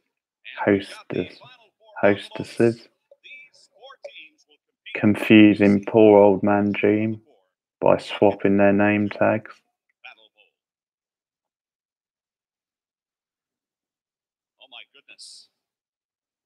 ladies and gentlemen, Public Enemy. Public Enemy will be involved in one of the matches in round number 2. Here we go, Wes. I want them to have hands free. All right. Public Enemies. I don't even know why they have to draw these out. Macho Man, Randy Savage, and Ric Flair. However, at the risk of sounding negative, ladies and gentlemen, after what we saw earlier on, I don't know. I mean, they could just do it in the order they wrestled. So have the winners from, well, there wasn't winners in match 1, but have the winners of match 2 face the winners of match 3.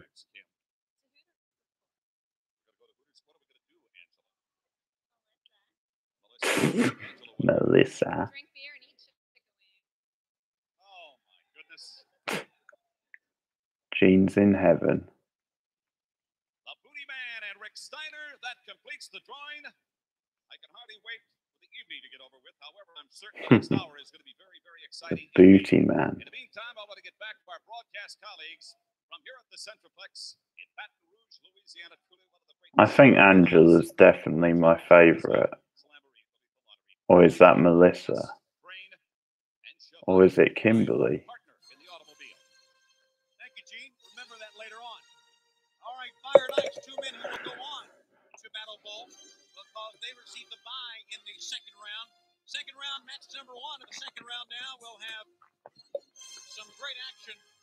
Still, we're going to have 6 men to go on to the final 8-man over the top rope battle royal. The last man left standing tonight will be the Lord of the Ring, and we'll get a shot at the WCW World Heavyweight title. Remember, Lord of the Ring means you're Lord of the Ring for a year. It's quite a title in that World Championship. Well, just to get through this thing tonight in Battle Bowl, the legal lottery, and to go on to become Lord of the Ring is a task in itself, guys. Did they ever bring the Lord of the Ring back?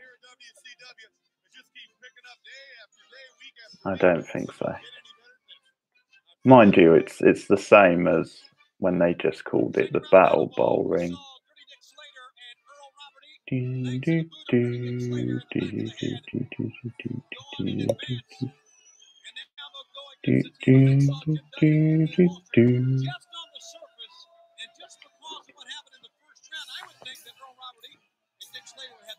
Yeah, we said that. We talked about that. I do too. I think they got a focused game plan there with Colonel Parker.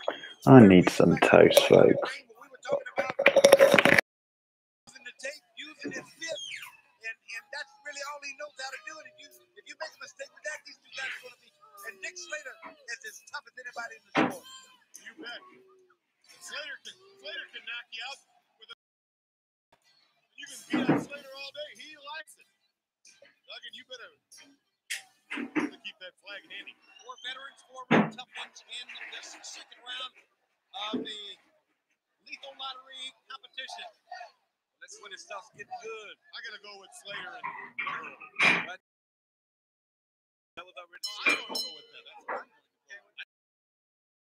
Wait a second. There he goes, pounding right from the get-go. Yeah, but that's his own. That's Slater and Earl Robert doing the right thing. Let them fight each other, and then go get it. Well, I tell you, I like this matchup, Slater and Baba Earl. I guarantee you. But man, it's hard to come back. Hacksaw Jim Duggan. Right there's the only teamwork you'll probably ever see out of this team.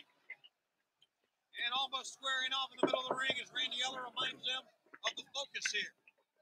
Work as a team, make it to Battle Bowl, and then it's every man for himself. What? You made it through one round. I mean, let's go ahead and get another one here, then you're going to be there. You know what I mean? They made it through 1 round thanks to Hacksaw Jim Duggan, thanks to Walter, and now I'm knee to the kidneys. I mean, you can always beat the guy up later. Get through tonight. Make some bread tonight. Earn something. Do it. Got it with that leg sweep, trying for the cover. 1, 2. A 2 count. What a matchup we're seeing here. At Slamboree. They go off the elbow.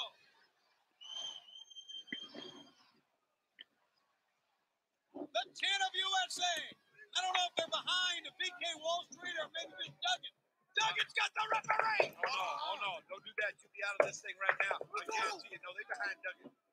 best say they want Duggan to win, not so much BK Wall Street. That's probably up for a big old high backdrop. Starting to deal on him now in the second round. Right here, battle ball. Body drop. Right hand. Headbutt. Now what? Oh, it's turning into a long night. Watching the ring with one eye and a fly with the other. The abdominal stretch is applied. Duggan says, forget about it. Yeah. No tag here. He wanted some leverage, but he didn't get in it. See, Duggan had a tag. If he was smart enough to tag, they'd be in better shape right now than they are. Well, that's a good point. That's one time. You might be right. Might. You can definitely say tonight that the overriding factor has been animosity. All the way through. All the way through. And I want to give the Steiners a lot of credit. And they hooked it up. And I get you tomorrow sometime. If you think about this, there'll be someone that be hooking it up. Yes, look at that. Get down. Get on off. They may be fighting each other tomorrow night on Nitro. Who knows what's going to happen here anymore? Get down in that referee position there, man. Boards in the referee's position. Okay. Oh, you must be from the Olympics. And the hands are up. Slater goes down. Counter 1, 2, and a kick out by Dick Slater. What competition we're seeing here?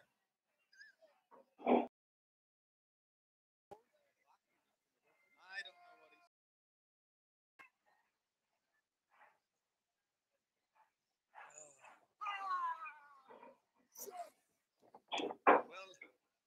Well, they both down. Randy Eller counting. And look at the chant of USA get. I saw Jim Duggan back up. He made a tag though to BK Wall Street. BK Wall Street in. Well, he had to make the tag. It's the only thing he could do. Breaks the eyes of Wall Street. Pick up the win. Got to make the tag. He's got to get a fresh Dick Slater in there. Do this. Pretty much this point. Wall Street caught him. Nicely done by BK Wall Street. Sends Earl Robert Eaton down. We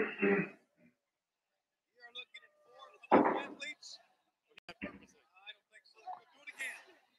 Oh, he got a big foot. 1, 2, 3. Yes, count. Once again, animosity takes over here.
Well, at least Duggan's gone.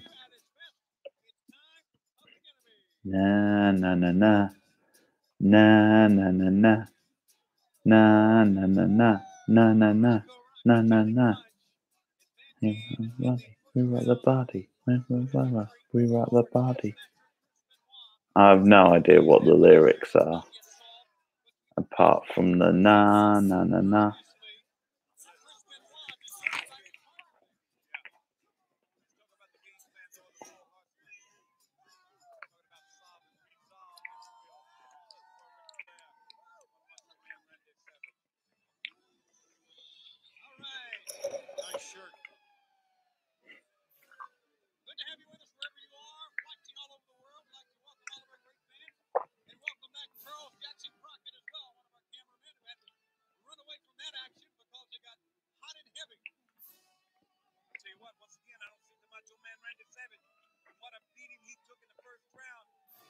this whole arena standing up, trying to get a peek, trying to take a look.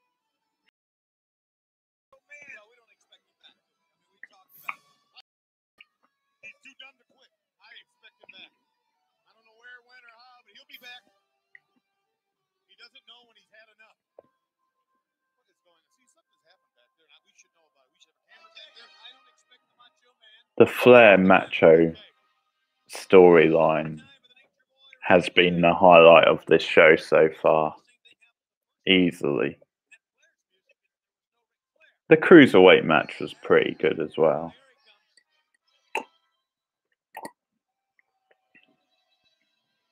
Do, do, do, do, do, do, do. The ladies are out and they got a handful of green, guys. Hold my headset for a minute. I'm not going to make sure my friend and roll. He's fine. Stay right. That's Macho Man's money. They have slapped him, they've stomped him, they've done everything to make him nuts, and now they're throwing out the money. And they're doing this because the Macho Man cannot continue. Oh yeah, giving away Macho's money. Hey, here he comes! Miss Elizabeth Oh, Sweeney. savage, he's filthy capitalist. Fighting off everybody. It won't hold him back. I'll tell you that right now. He's fighting with security officers. Getting mad because they were throwing. Trying to. Now you see policemen trying to wrestle. Brother, Ric Flair is pounding up in the middle of it. Somebody get a hold of Ric Flair. What a low life. Somebody get a hold of Ric Flair. Wait a minute. We got police involved in this. Security. Wrestlers from the back. Marcus Bagwell's out here. Where's Ric Flair? Oh, he's still back here. Ric Flair's holding him once more right here. Oh. The American male's out. Boy knows what he's doing. He's smart. He's like a chicken. He hits and he runs. This is a 13-time champion. Give me a break. There's Eddie Guerrero sticking his two feet in. They got the Macho Man really rattled up right here. This place is electric. You're going to have to cuff him and take him out of here again, or use the nightsticks on him. They need to turn him loose and let him go. Yeah, let him go. What the heck? Let him go on Flair. Let's get on with this thing. I tell you what we're going to have if they can't continue. It's either Flair against both men, but Flair's nowhere to be seen. No, we've got a count out. Public Enemy advances by default. And this will go down that they defeated Flair and Macho Man. Absolutely it will. They got out lucky. Let me Very lucky. I never expected the match to go. Even the fight they had out here, I didn't think they'd even make it this far. I thought it'd all been done in the middle. Well, now we are Yeah, see, that's a bit of a waste. 30 minutes later, no Robert Eaton now. Public I mean, I enjoyed the storyline, now for those two. and the heat was really strong, but they still could add a little bit of a match.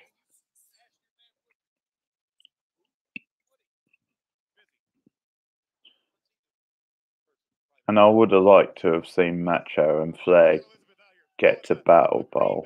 Flair dressed in green. Here comes Savage. Look at this. He doesn't care about teaming up. He didn't care about winning anything. He just wants to take the head off the Nature Boy right there. Woman running for her life. Security's out. I guess they just wanted 5, 6 security men. Here comes at least a couple of regular tag teams in Battle Bowl, but the quality would have been greatly improved by having Macho and Flair there. Driven the Macho Man, Randy Savage, completely off the deep end. Look at him counting on him. When they're holding him, it's easier to hit a man with something. Oh, of course it is. Public Enemy, your winners. And they will go on to Battle Bowl. We got a serious situation with Macho Man.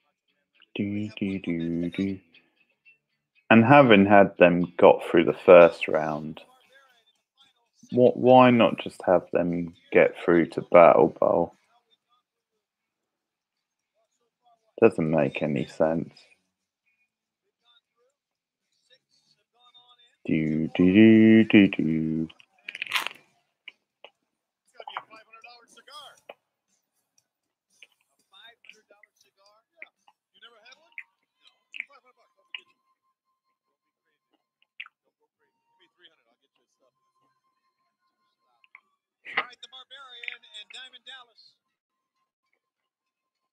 in this matchup here at Battle Bowl Slamboree, the legal lottery. Our final legal lottery match, and still to come, the U.S. heavyweight title. Jushin Thunder Liger from Japan, Conan. The 8-man over the top rope Battle Bowl and the WCW World Heavyweight A bit more of the booty babe or the booty doll. I'll say something. There's the booty man and Kimberly, the booty babe. Now she's dressing like him. Pretty soon she'll be, well, her hair's like him. Oh, it's the booty babe. Colors that he does, or is he dressing like her? I don't know. So the booty. The story, the booty. making their way out here in the World Championship Wrestling. Brutus the fucking barber beefcake.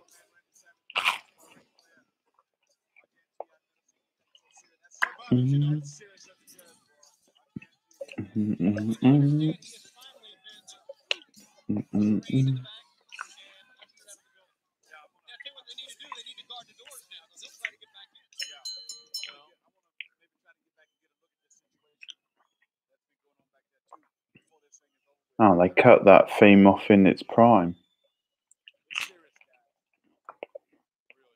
Right here now, the dog back in there, brother ain't there now, so will he change his game plan, Tom? I'm talking about one Rick Steiner. Will he just continue to do what he's doing right here? Look at this now.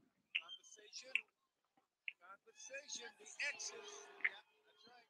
Diamond Dallas and the former Diamond Ball. Now Kimberly, the Booty Man. And I tell you, here he is, the Booty Man who took Diamond Dallas out of World Championship Wrestling.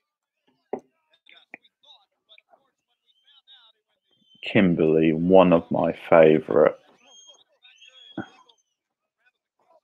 Purely superficial wrestling females.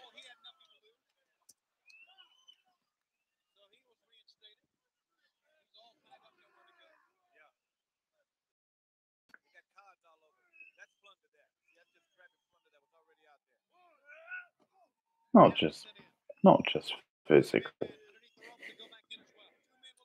She worked hard. She was likable.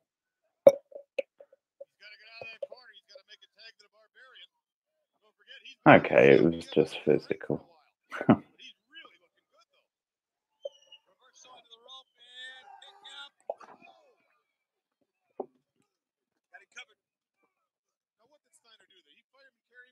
I still feel bad for her getting saddled with such nonsense.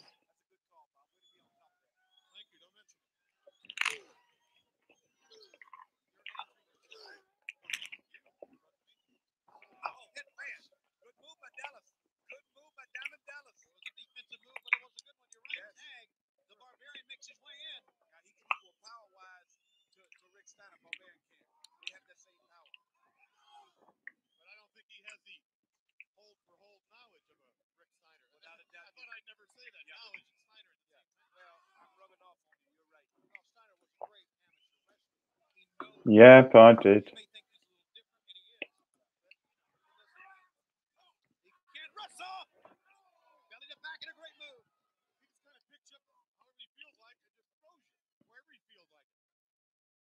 Right, we've got Rick Steiner and the Booty Man against Diamond Dallas Page and the Barbarian. If you want to make a prediction.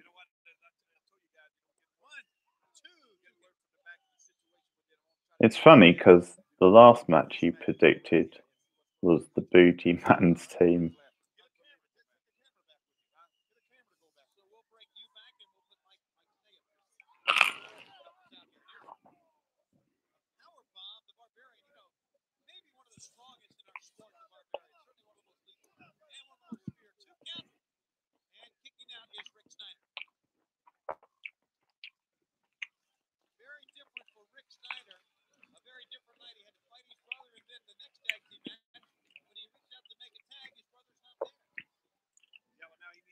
It's the Booty Man and Rick Steiner against Diamond Dallas Page and the Barbarian.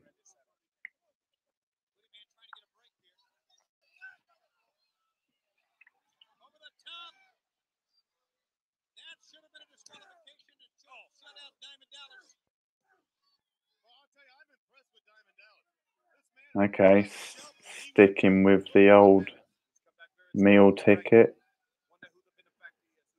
Sticking with the partner who brought you to the dance.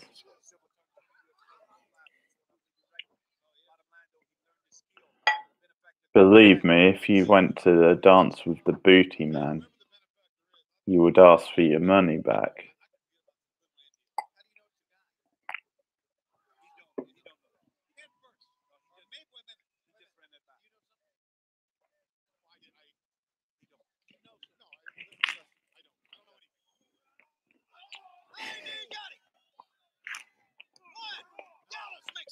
Yeah, he's every place. He's right there. He knows what needs to be done. He's come back with a vengeance in World Championship Wrestling. I like this new Diamond Dallas a lot. It's the same old Diamond Dallas. No, he's quicker, he's faster, he's got more confidence, and he's got the guy with the brick. You see right there, once again, he made the save. 1, 2, 3, he got him the victory. Look at this, huh? Diamond Dallas in the No. Barbarian will advance now. And now we are complete. 1-1. You got that one wrong. Another cheap finish.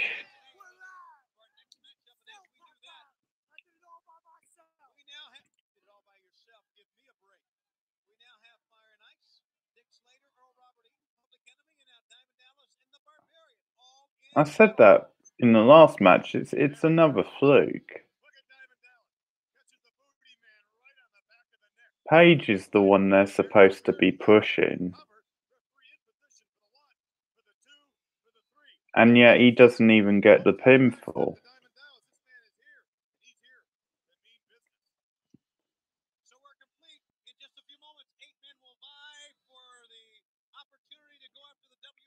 I mean, I guess to be fair, they're sort of building that underdog type story with Page.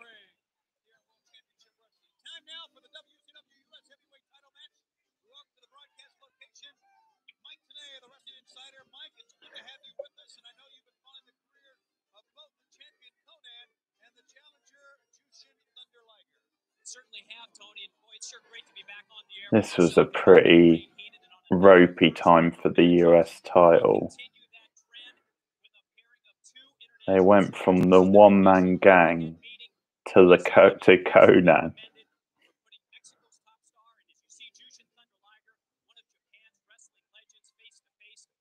Not much better.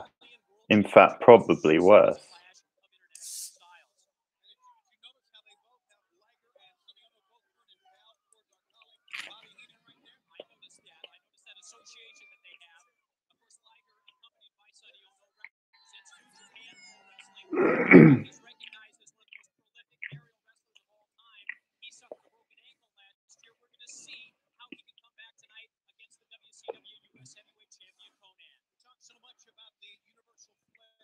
But it's always great having Jushin Thunder Liger on.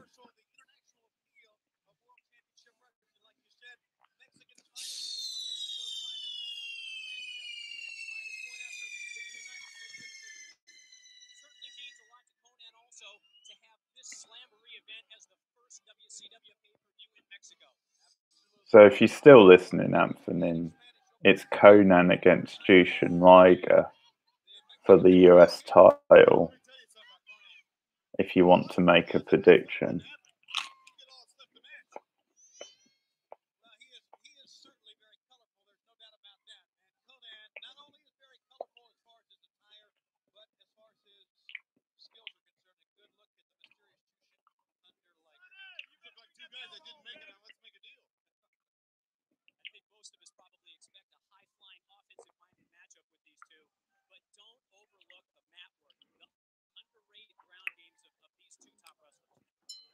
Mexico versus Japan for the US title.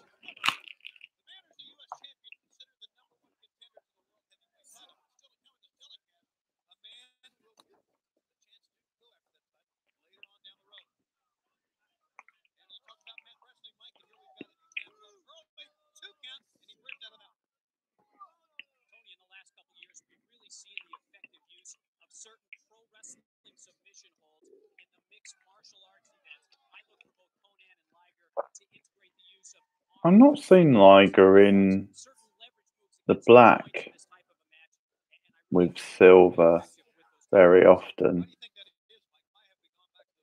Normally it's red and silver, or red and white. It looks good though. And one thing we should bring out, notice Conan's head. Obviously, he's getting his hair cut at Kmart again. Actually, the story behind that, Bobby, is that I don't care to hear it. go ahead, Mike. He's now a regular. No, I don't care to hear it.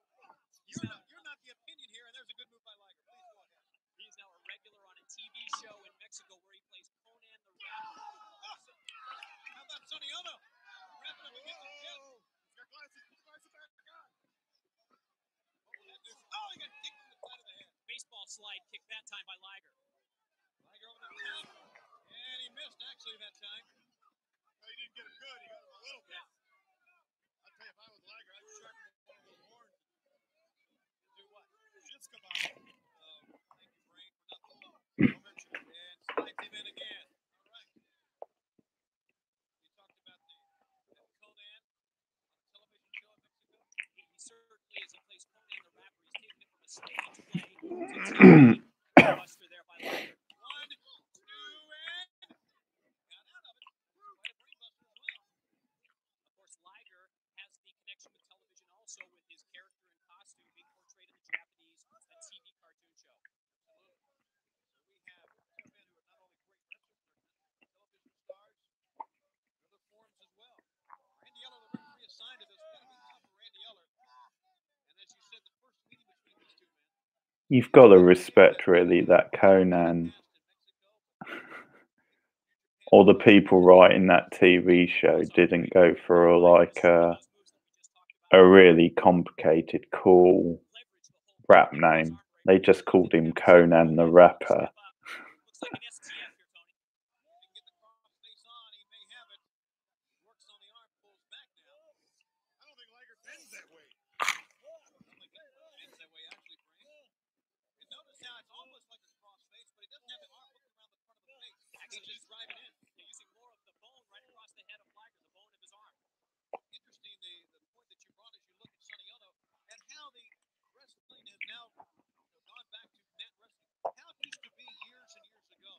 Even though the high flying skills that fans still love, they're still in all of that. You got to appreciate not only the mat wrestling styles of these guys, but also how they can counter out of it as well. There's a perfect example right there. Well, now the wrestler of today has incorporated both things. The mat science and the agility to come off that top rope. And they're better shape than they were 20, 30 years ago. Better conditioned athletes.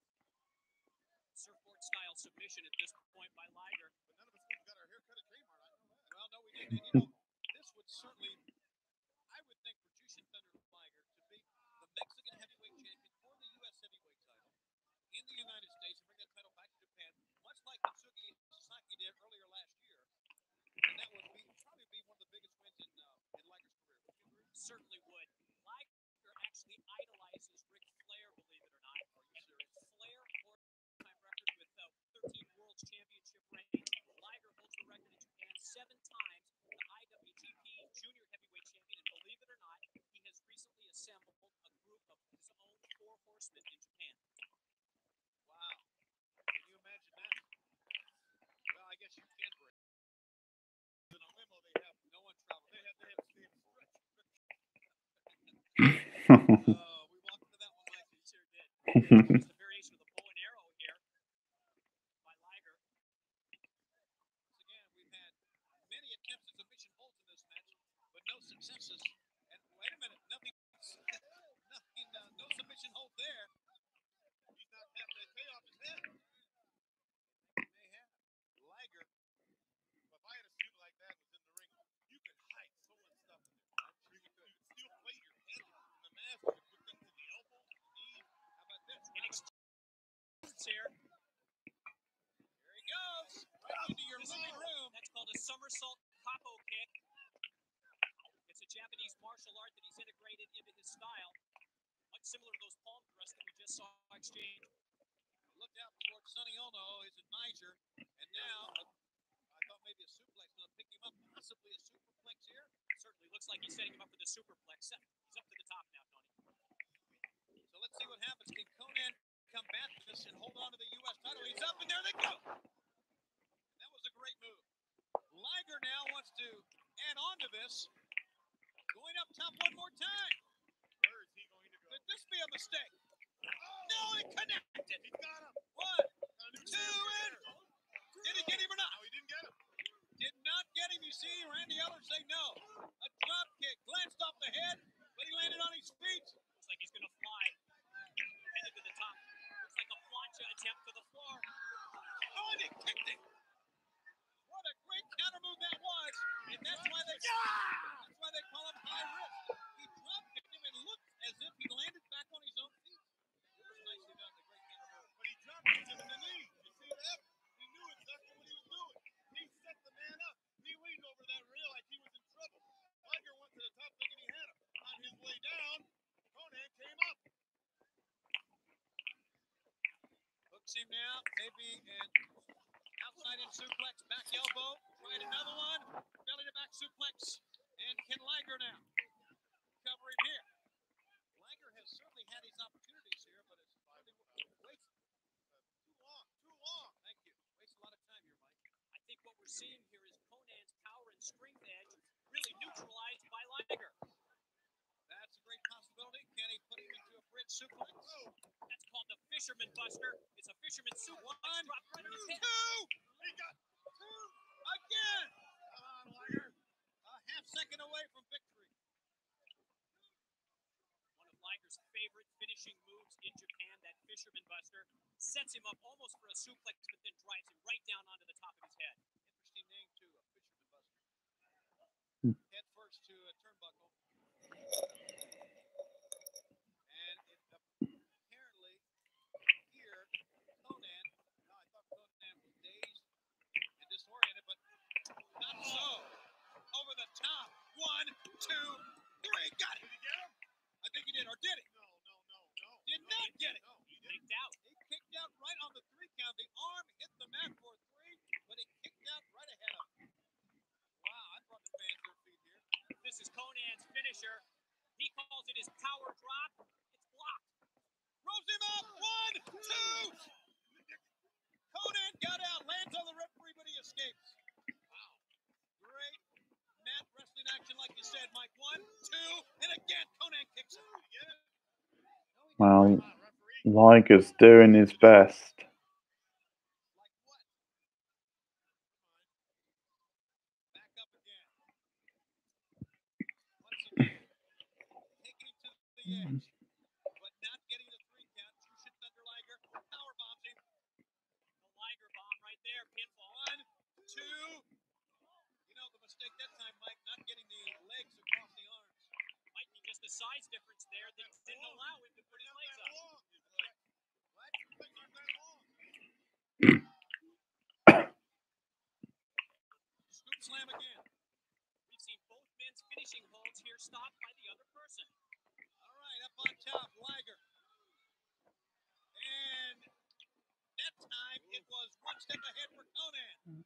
The U.S. I do like them doing this, having Tenay do a guest spot on a match like this, Some call this the Splash Mountain. He calls it his power because it drop. gives it Power drop on target. It's over. sort of a specialized type feel. Certainly did and retains the United States Championship with a very, But Tenay's such a great commentator, then The United States champion, the Mexican made him a regular. And your winner is Conan, still the U.S. champion. It is again, Brain. Conan shoots Liger into the turnbuckle. Liger goes up to the head scissors. Look at this. Conan lets him think he's got him the other way, but he don't. Snaps right to that mat. Sunset flips him. 1, 2, 3. Didn't get him there. Got him way up. I think in the end that match was just okay. there it is. Mike, before you take off, tell us what you got for us on the hotline. Anything you can tell us about this week? A tremendous set of all kinds of great If Liger was allowed to do more of his classic sort of aerial moves, Thanks a lot, Mike. it could have been better. But He was restricted.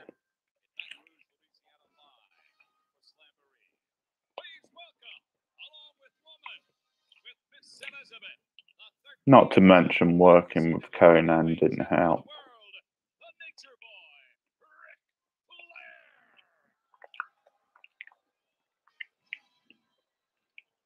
He is accompanied tonight by the enforcer, Arn Anderson. They are synonymous when it comes to action here at World Championship Wrestling. Ladies, my plate is full. I don't mind telling you, I've been with the Hooter Girls for a while. Woman, always a pleasure to see you. Elizabeth, Arn Anderson, Nature Boy Ric Flair. You have caused so much. The Hooter Girls are no match for Woman and Elizabeth, Mean Gene.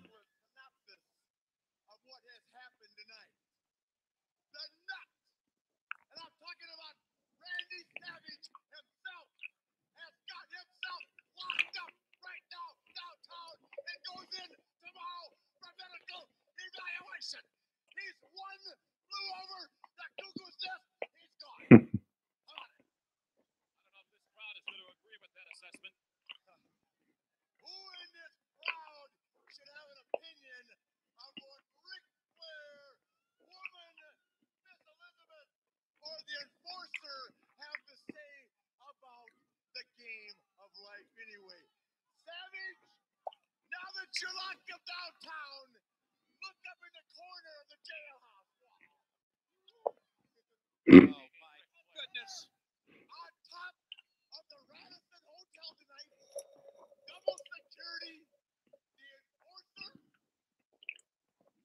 the Nature Boy, Miss Elizabeth, and the Woman. Wouldn't want to marry him now. I'm gonna rock the socks off of Baton Rouge, Louisiana. And Macho, there is nothing you can do about it. What kind of a party is that, Ric Flair? It's going to be a combination pajama lingerie. BG, you rode my first Rolls Royce. You flew on my first jet tonight, brother. Come to the first real party in Baton Rouge. Now, one small matter of business. There is a huge physical specimen in WCW whose name is Steve McMichael.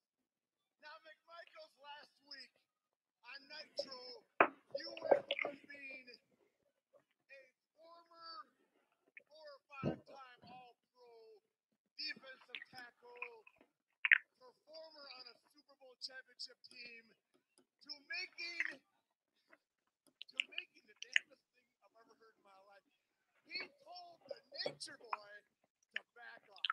A football player talking to Ric Flair. Come on, brother. Listen up, McMichaels.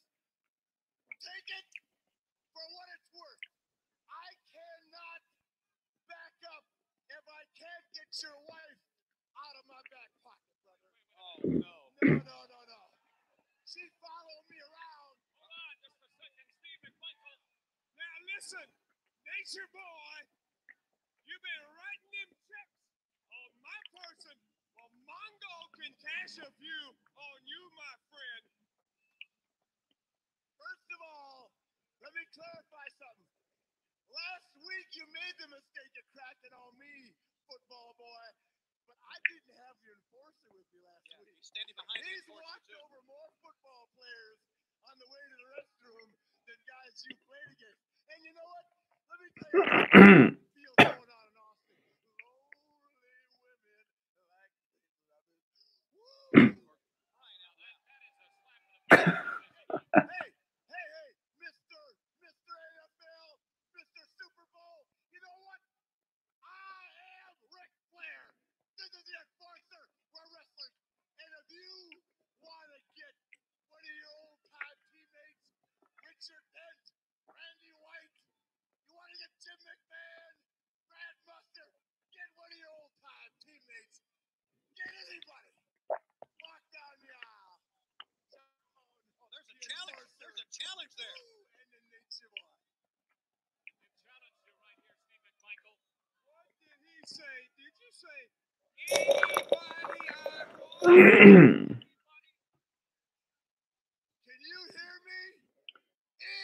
This is a great setup, actually.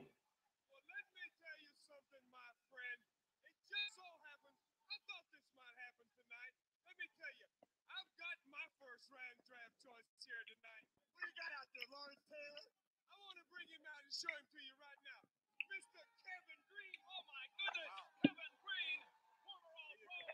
He was in the Super Bowl. I said retired player. You're not winning. Let's go. Right now. Oh, Kevin Green of the Carolina Panthers. Yeah, they want to get going. Kevin Green.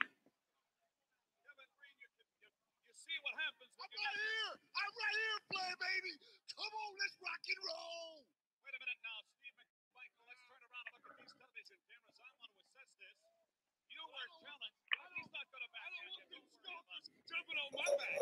We want to assess this. Ric Flair challenged you. He says you're going to partner me, Arn Anderson, and myself. You apparently have thought this thing over. You better believe it, baby. You heard me say, I've got a plan. Well, this is part of it, right? And it's really worth watching that match. Flair Anderson against McMichael and Green. Considering it's two non-wrestlers,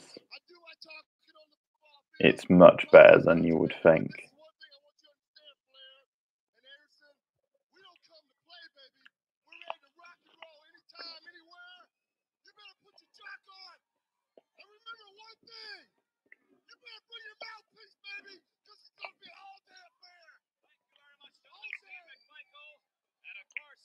Kevin Green, the bombshell tonight.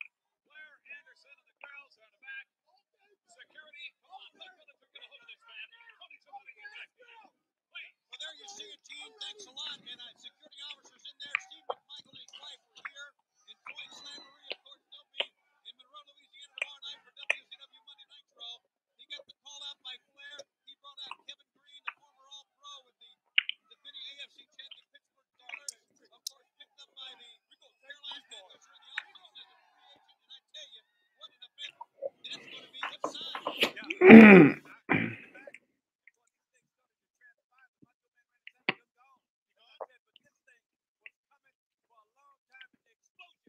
Right here on Slamboree. I can imagine what it's going to be like tomorrow night on Nitro, having to work with Steve Mongo McMichael. In his frame of mind, who knows if Kevin Green's going to be there tomorrow night? Who knows what's going to happen on Nitro? It's 90 minutes tomorrow night live. Nitro from 7 to 8:30 Eastern Time. We'll let our great fans know. McMichael's actually had a lot of charisma, which was why WCW signed him, I'm pretty sure, but he just couldn't work that into like a good wrestling promo.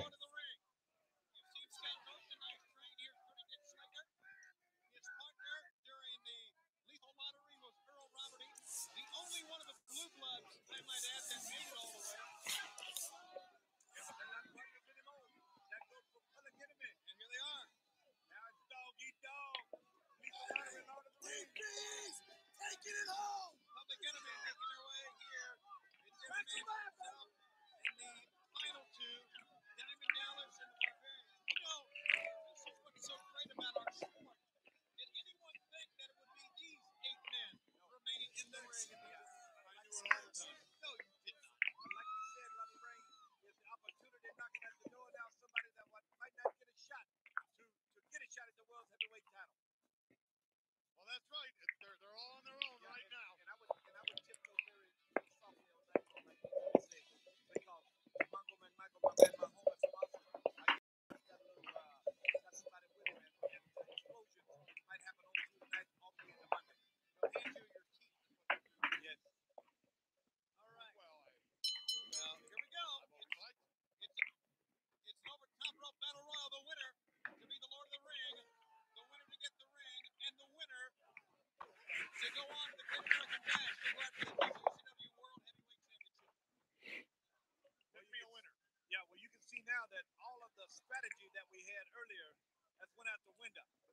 then is that single achievement, advancement, if you will, in the legal lottery, Lord of the Ring right now going on here at Slamboree. A lot of shocking and startling things have happened here, notwithstanding the appearance of Kevin Green along with Steve Mongo McMichael.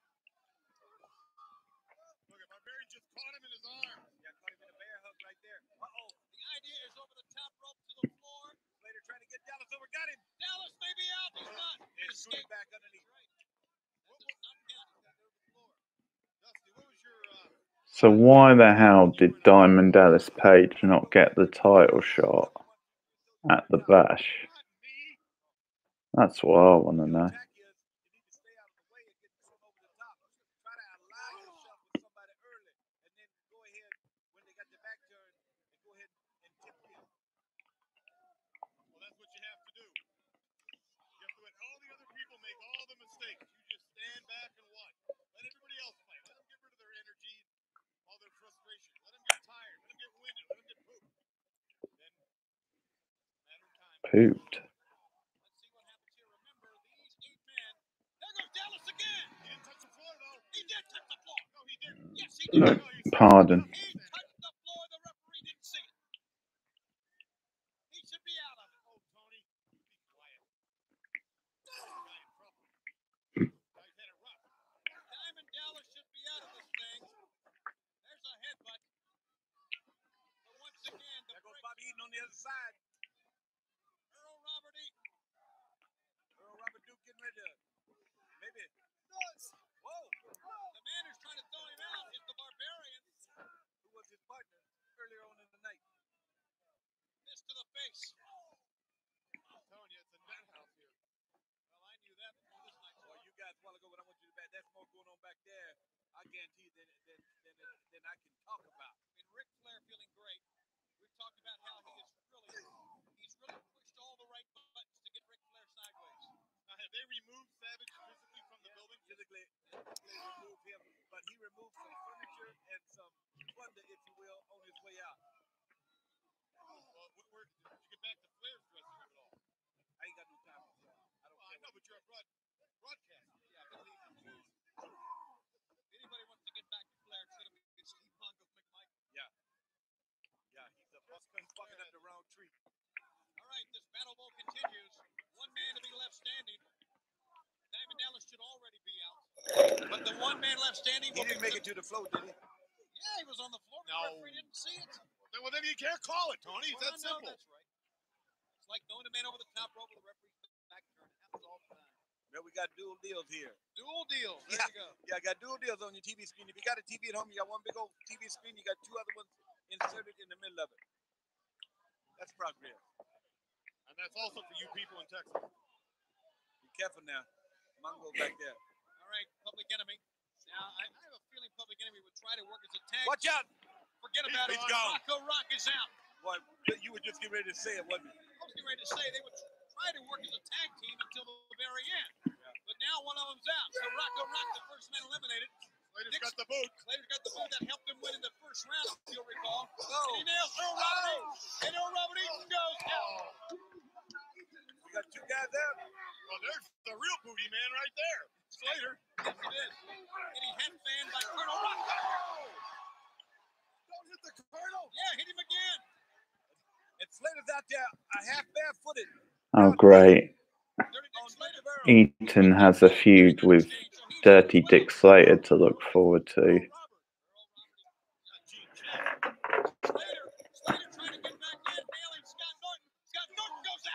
I feel for him. What a comeback from where he was a few weeks ago. He wants to win this thing. I'm impressed. Unbelievable. Ice Train's going to try to end that right now. 4 men. We're halfway through. I'm going to go with Ice Train on this. He's too powerful. I don't think they can get him over the top. All right, he's predicting Ice Train. Look at this. Second power slam by the big train. 21 left. Johnny Grimes. He'll go down as well. Well, that's good. He got him down, but he needs to get him over the top. Just imagine Johnny Grunge versus the Giant for the WCW title, headlining the Great American Bash.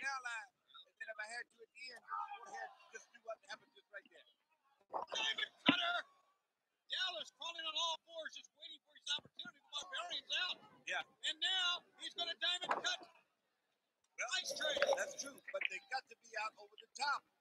Diamond cut. Yeah. And now if he doesn't try for a pin, this could work. 2, 3. Oh, you can pin them Out is Johnny in the Grimes. Battle Royal. 1, 2, 3. That is so WCW. Unbelievable. For the trifecta. 1, 2. Didn't get it. No. Whoa, baby. Did not get it. He almost pulled the most unbelievable thing I have ever witnessed in my life. He still has done that as far as I'm concerned. Yeah, beaten two, you're right. Unbelievable. And like you said, to come back from what he's been. Well, I guarantee you, whoever the benefactor is, got to be happy. But Big Barbarian, Mr. Power, if you will, still hanging in there, right here in this Lord of the Rings. Barbarian's got the foot. Dallas trying to get the balance here. Spins him. Ducks a clothesline. Down he goes. The last 2 men remaining from 32 and 2 count. Well, he had him in a situation there where he was out on his feet. And don't forget, these men have wrestled already twice. This is their third time. And they were tag team partners. Back elbow. They work 1, 2. They work together to get themselves here. Yeah, the last 2 from all 32 that started. DDP and the Barbarian. Way to look to the future, WCW. What is Sting? What's going through his mind, Tony, right now? Getting ready for the Giant. What's going through his mind is, am I going to walk out of this arena or am I going to be carried out of this arena? Pick up the Barbarian. Maybe a pile driver. Yes, a pile driver. Maybe you're right. In on a 3 count, the Barbarian. 1, 2, 3 has not won Battle Bowl yet. Man, Dallas Page really reaching back. I don't think he knows where he is. I think that was just reflex. It just happened. Reflex. Reflex. Just reflex. It's called perseverance. I know what perseverance is. Yeah, I know. What is it? Reflex. Got him in it. He perseveres to make our life miserable. Yeah. And into a sleeper hole. Choke him out if you have to. It don't matter. You're right. Get him groggy, then heave him over that top. That's what I do. Sleeper. No. Yeah, well, that was a swing kick. A back Texas barroom swing kick. Get the guy off my back. It was a reflex. That was Reflex is a nerve. That was a reflex. Yes. That's what it was. Yeah, his knee double cramped up and it causes the heel to come up in the air real fast from behind. I guess he calls that a 10. That is another cheap shot. Real. We have seen a couple of low lights here tonight. Real One being cheap. Ric Flair and one being Diamond Dallas. With the Barbarian, buddy, you can't keep him down. No. He's as tough as he can be. He's going to do it again. He's hanging right in there. I don't think Dallas Page can take 2 of these big pile drivers right here. Power bomb. It's over. 1, 2, and No. I don't believe this. I've never seen Dallas Page take a beating like this in my life after wrestling 2 matches, now coming out here, participating with the Barbarian. All the men he fought in that battle were well. And he's still surviving. He's still going to look good right now. going up top, the immense Barbarian getting ready to take flight here at Slamboree in the final match of the Battle Bowl. No, sir. He missed. Nobody home. Well, he missed because he wasted so much time. He perched himself up there like a cat. He was waiting to see if Diamond Dallas was going to move. Any part of his body was moving. He perched him up like what? There's the Diamond Cutter. 1, 2, 3. He got him. We've got a champion. Lord of the Ring. We've got a Lord of the Ring. Unbelievable. You talking about quite a comeback. He was on the street a couple of weeks ago, homeless, and he is now the Lord of the Ring. He went from the penthouse, down to the outhouse and back up to the penthouse. He sure did. Unbelievable. Dallas Page, hats off to you, brother. He's got the ring from Nick Patrick. Tony, he can't tell the difference. Unbelievable. I want to see if I can get him to give me the ring so I can show it here. But as things remain right now, Diamond Dallas will get a shot at the world champion, who right now is the Giant. Diamond Dallas is the Lord of the Ring. It's almost like a Carl Pilkington type moment there. Dusty confusing the outouts and the penthouse. Turns around after being on the shelf for 6 months, homeless, broke, poverty-stricken, turns around and knocks off one of the biggest superstars here at WCW, the Barbarian. There's your winner, the Lord of the Ring, Diamond Dallas Page. It began with After all that, they don't even play his music. You see, he's on the floor. But as fate would have it, no one saw. You see Nick Patrick looking the other way, unfortunately, and he survived. Diamond Dallas is the Lord of the Ring. Well, gentlemen, And now the King of the Ring is coming out. We're talking about the WCW World Heavyweight I think big guy. what happens with Page reminds me a bit of what happened with Austin when he won the King of the Ring. Now, it's not as famous as that, of course, but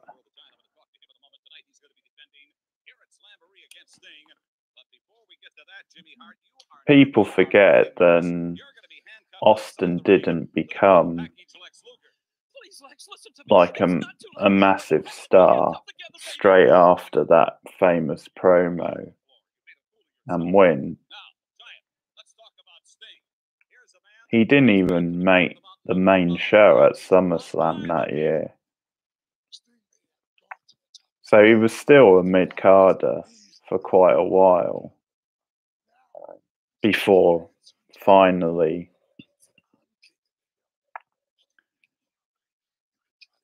it probably took him like a year and a half later to really get over big time and become a main eventer.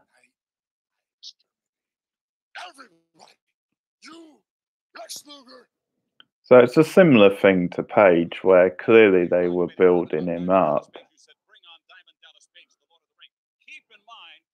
but it's actually much later before he becomes a main event style star.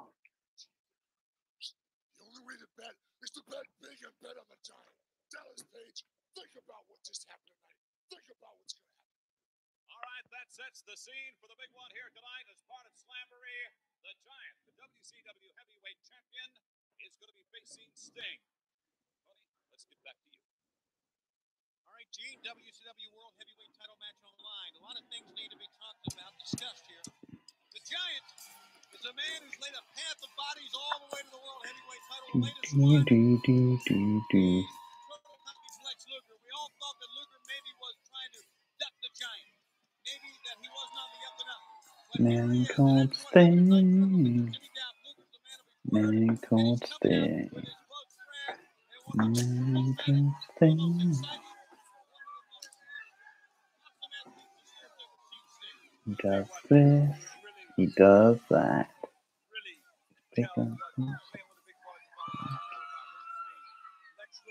He looks good. I don't really trust him, I guarantee you. But he took a heavy blow, and now he's here. How many times has Sting been heavyweight champion of the world? 5 times. Could be number 6. But remember, you know, Main event time, and they've only given them 15 minutes. Brilliant. 450 pounds, the Giant, now that he is the World Heavyweight Champion, does not have to defeat you. Does not have to pin you. The only thing he can do is whatever he wants, because if he drives you through a table, if he hurts you, what does that mean? That means he's still the champ. It means you're in deep, deep trouble. Now, some people knowing this for a fact, sometimes it's easier to win it than it is that once you got it. I mean, it's easier to keep it once you got it. It's harder to win it because once you got it, there's so many things, Tony, as you said, you pointed out, that can happen to have you keep that thing. And there's nobody out What there is he waffling on about? that really one-on-one match up with the power, strength, and the size of the world's heavyweight champion, the Giant. Sting is a man that can beat you on any given moment, but he has to stay focused. With that, we send you now to Michael Buffer. Welcome to the WCW Slamboree 96 and the final match of the night. This is the battle for the heavyweight Championship of the world. sanctioned by the WCW Board of Directors and the Louisiana State Athletic Commission. When the action starts, your referee in charge will be special stipulation for this match. Challenger and champions will be handcuffed at ringside. And now, introducing, first wearing black with blue trim, from Venice Beach, California. He's 6'2" and weighs 251 pounds. He comes to the ring tonight with his advisor and tag team partner, the famous Lex Luger. Ladies and gentlemen, here is the challenger, a 5-time world champion, the man known as Steve. They love him, don't they? They do. Ready to go. Could be his night. And standing tall at 7 feet, 46 pounds, a member of the Dungeon of Doom. He's accompanied to the ring by his manager, the infamous Mouth of the South, Jimmy Hart. Ladies and gentlemen, from a part of the world unknown to man, presenting the most dangerous man on the planet Earth, the WCW Heavyweight Champion of the World, Giant. Well, you think this isn't where the big boys play? They don't get any bigger. And now, ladies and gentlemen, are you ready? I didn't hear you. Wrestling fans from Baton Rouge, Are you ready? With the thousands in attendance here at ringside and the millions Mints watching around the world. on television, this is the moment we've all been waiting for. Let's get ready to rumble.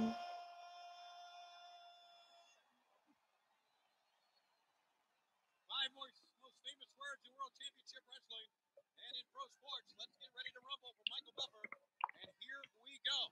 Both men Let's get ready to rumble. looks on the noggin.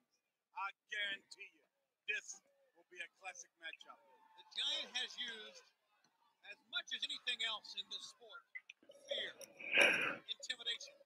Sting walks a different path. He is not afraid. He will not be intimidated. He'll go right at it. He ducks the big frame, and again, in a crossbody, he bounced off like a rubber ball. I've never seen anything like that. He bounced off like a Super Bowl. And he was moving really quick, too. He was moving. Look at that. It gets right in his face again. Like I told you, and the Giant's a head taller. Look at this. Jump back on him, baby. That a boy. This is where the big boys play and fight and mean business. Quite the stare down there. Get up on top. He's got it. He put in this quickly. This place is broken loose. Off his back. Oh, yes. Oh my! I thought if he puts the sleeper and puts him out, it'd be like the Miracle Mets of '69. That quickly. Sting ahead of steam. Forget about it. You need a crowbar to clothesline him down. Speaking of the Mets, I had dinner the other night, Oakland and I, with a friend of mine, Jeff Torport, used to be off the Mets. He was telling me the favorite wrestler in his whole family is the Giant. You see Luger handcuffed right there to the snake of the grass, Jimmy Hart. Sting really took an offensive onslaught on the Giant and nothing worked. So now he went out, regrouped his thoughts a little bit. Got to have more than one game plan coming into a situation like this. I think it was a good game plan by Sting. Yeah. Hit him quick. Exactly. Try a cross body. Yeah. Maybe put the sleeper hold on and get it over with. But if it don't work. Well, I think as the match goes on, and Sting is in phenomenal condition. Great cardiovascular conditioning. You got to wear him down. As the match goes on, I don't know if you can. He may wear you down. Oh, kicks him in the jaw. And that brings the fans to their feet. How about that one? I've never seen. Oh, move the ring. I've never seen a man take a beating like this. They got him up. The Giants won. 2. It is not over yet. Oh, what a match! And there you see Jimmy Hart and Lex Luger handcuffed together. It was a good move on Sting's part to demand it, because at that time he did not trust Luger, and no one trusts Jimmy Hart. He stands on his chest. Oh my goodness! See, that's what he's got to do. He's got to lean on him. He's got to put all that 456 pounds right where Sting can't do anything. Oh, Gigantic elbow. they are coming alive here in Baton Rouge. They are ready to rumble. I guarantee you that much. Another great pay-per-view. Oh, yeah. WCW. Several times. And this the crowning jewel of Slamboree. I've seen them a few times. Actually hitting with almost like his shoulder blade. Hitting with a whole That's so left old shoulder. school of you, calling them WWF. Now he's staying Gotta with it. respect that. He's got to use that weight. He's got to. Now, let's take a look at the facts. The Giant, inexperienced but very big. And here's the man who's not only big. In fact, 96 was my first event. Yeah, for his size, he is so agile and so November 96. He's like a 300-pounder. yeah, he does better than WWF in London. But I guarantee you one thing, there's no quit in this man they call Not a bad show, actually. Well, I don't think he's ever fought a man this big. So you've got Sting and the Giant for the WCW title. If you want to make a prediction on this one, Giant slugs him down again. And now maybe. Oh my! Well, that's using your head. Plays it ever.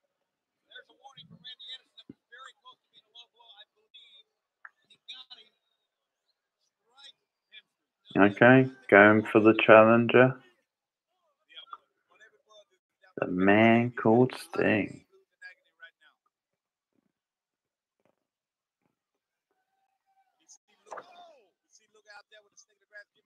Hands on hips, steady in his eyes, a lot on his mind. Well, Jimmy Hart can't do anything. He's handcuffed to Luger. This could break your ribs right here. Well, just imagine your legs are much stronger than your arms. So a big body scissors maneuver like that is much more lethal than a bear hug. And look what the Giant is doing. The knowledge he had, reaching out and using the leverage of the rope to put more power on the leg. That's why he's back in the gold now. It seems to me as if Jimmy Hart has been carrying on the conversation with Lex Luger As they right were there. moving, he was a filibustering like crazy. He was chatting right in his ear. I wonder. No. See, he's talking to Lex again. You're my main man. He's pleading with him. He's trying to get Luger to turn back the My left main side and man. not turn on Sting. But Luger have done it. Look here, leverage once again. Sting hanging on. I'll tell you why Luger won't do it.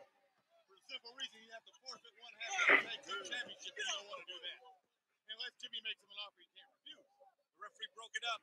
Sting in a lot of pain in the middle of the ring. Yeah, he's moving real slowly now. And late Scissors took his toll. I've never seen Sting grounded like this. He's usually in control of the match. He dictates the velocity of the match. He's just beaten now. He's just a beaten man. He's facing the 7'4" heavyweight champion of the world. Look at that. You can't keep Sting down. No, you can't. Oh! Just shoved him out With ease, and he steps over the top rope to get to him. Watch out now, they're out there in no man's land. You don't want to be out here. Fight on the floor. Throws him. The length of the floor. Yeah, now that is a carpet over top of the concrete here. So there's no game.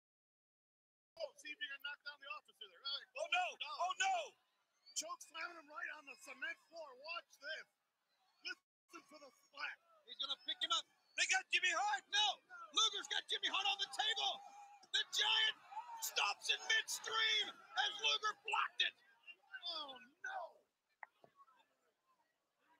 Well, I tell you what. Jimmy Hart. Yeah. Jimmy Hart almost passed that on. He's ready for an autopsy. How about that? Poor Jimmy. Don't try anything, he said. Yes, almost a replay. And that wasn't Lex's place to do that. If the Giant wants to choke slam Sting on the table,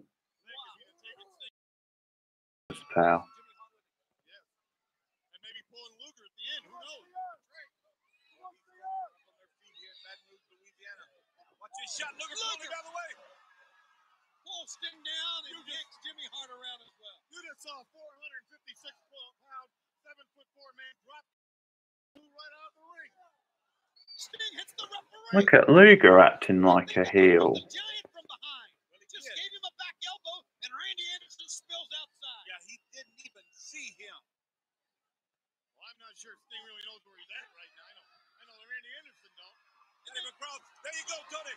The Giants hook. Sting's a kick away. No. Well, I can see this coming. Here he goes. Stinger splash. The fans are up and standing with Sting. Looking for his sixth. He's killing. Title. He's killing on him now, baby. Jimmy Hart comes up. So does Luger. Well, he has to. They're hooked together. Whoa, yes. The Giant is in trouble. He's got Luger by the neck. He's got Got his hands on Luger. Sting. The Giant is fighting two people out here. Come on, referee, do something. I'll tell you, I bet The you. referee is still down. Look, and he's absorbing those Stinger splashes. Yeah, but how many more can he take? He has not broken the hold, though, Tony. He has got him in a death grip.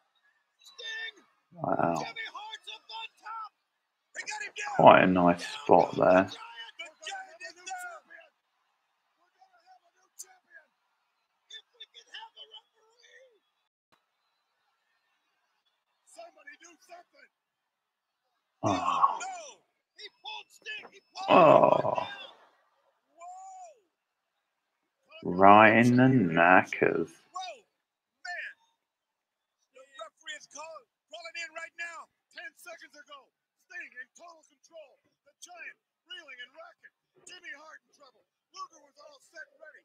And now, it's not the same way anymore. Sting's going up on top. I just hope he doesn't disqualify Sting. I'll tell you what, don't make a mistake here, Stinger. Everyone here is standing in Baton Rouge. Sting. Got him. He got him. He got him. Two. Big kick out. Oh, man. Right on top of the referee once again. Holy Moses, Randy Anderson's down again. What a match. Jimmy Hart's got the megaphone. Look at the corner. What's he trying to do? Luger had been choke slammed for a long period of time by the Giant. Now Sting going up top once again. He got him. Come on, ref. No Randy Anderson this time. Well, he didn't have him anyway. The Giant's moving again. Look, he's up. Luger's up. They're pulling the megaphone. And look at the Scorpion Death Rock. He got him. Turn it over. Can he turn him? Can he turn that big man? Yes. Yes. He's turned him. Yes. He has turned the Giant. They hit Sting in the head. Maybe. Luger did. I'm going to tell you what. The megaphone. Although I don't think it was ever on BBC. It was ITV. What do you mean? It used to be on in the 80s. Going to the choke slam. You got nailed with the megaphone. The Giant. Oh, no. 1, 2, 3. It's been on Channel 4 in the past. Unbelievable. What a match. I know what you're going to try to find out. AEW Dynamite is on ITV at the moment. ITV4, I think it is. He is still the heavyweight champion of the world. Sting is still Well, that was he was hit right quite an enjoyable main event. But like most matches on this card, it should have been longer. I'm not sure Luger pulled him out. He got out of the way. Sting staggers back. And there was some iffy booking. Miraculously slaps on the Scorpion Deathlock. Luger trying to pull the megaphone away from Jimmy Hart. Are you telling me that Jimmy Hart is stronger than Lex Luger can make him throw that thing in there? Come on, get real. I'm not saying that, but the man's hands could be sweaty. Unbelievable. We're gonna have we have the DNA guy to find out about this. I mean, let's be realistic. I'm going to agree here. I really think Luger showed the world the other night at Nitro who his friend really is. And But whose side is he on? Is he on? inadvertently helped the Giant retain the WCW World Heavyweight Championship. Well, tonight at Slamboree, it's been quite a night. It's been a shocker in many ways. We have seen Diamond Dallas become the Lord of the Ring, and he will now go on to the Great American Bash to face right now the Giant, who retains his title by defeating Sting in what was a wild match. Dean Malenko retains the Cruiserweight Championship, and Konnan retains the U.S. Heavyweight Championship. The unexpected happened with Dallas Page. Lex Luger from hitting Sting in the say that Bloomberg. pulled the things out of Jimmy Hart's hand, and his hands could have been sweaty or something. Want to remind you, our fans, to join us on TNT. Oh, you lost that one, by the way. 7 o'clock Eastern Time, WCW Monday Nitro. For me, Nitro! James, for the Dream, and So it's 2-1. It ended Have a good 2-1. night, everybody. Put that ring.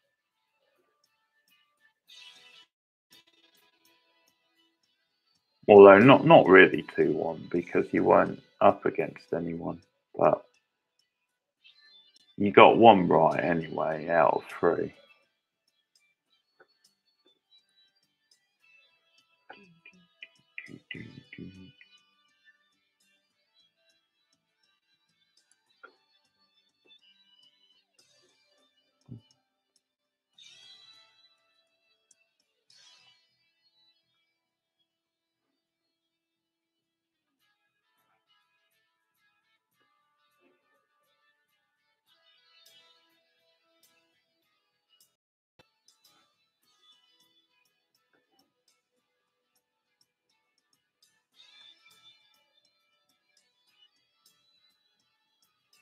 Jennifer Schiavone, eh? Must be Tony's daughter.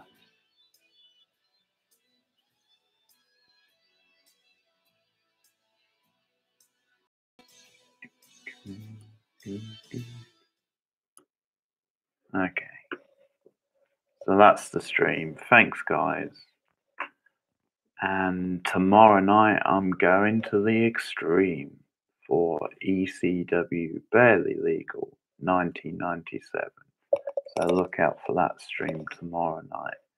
But thanks, Anthony. See you guys there.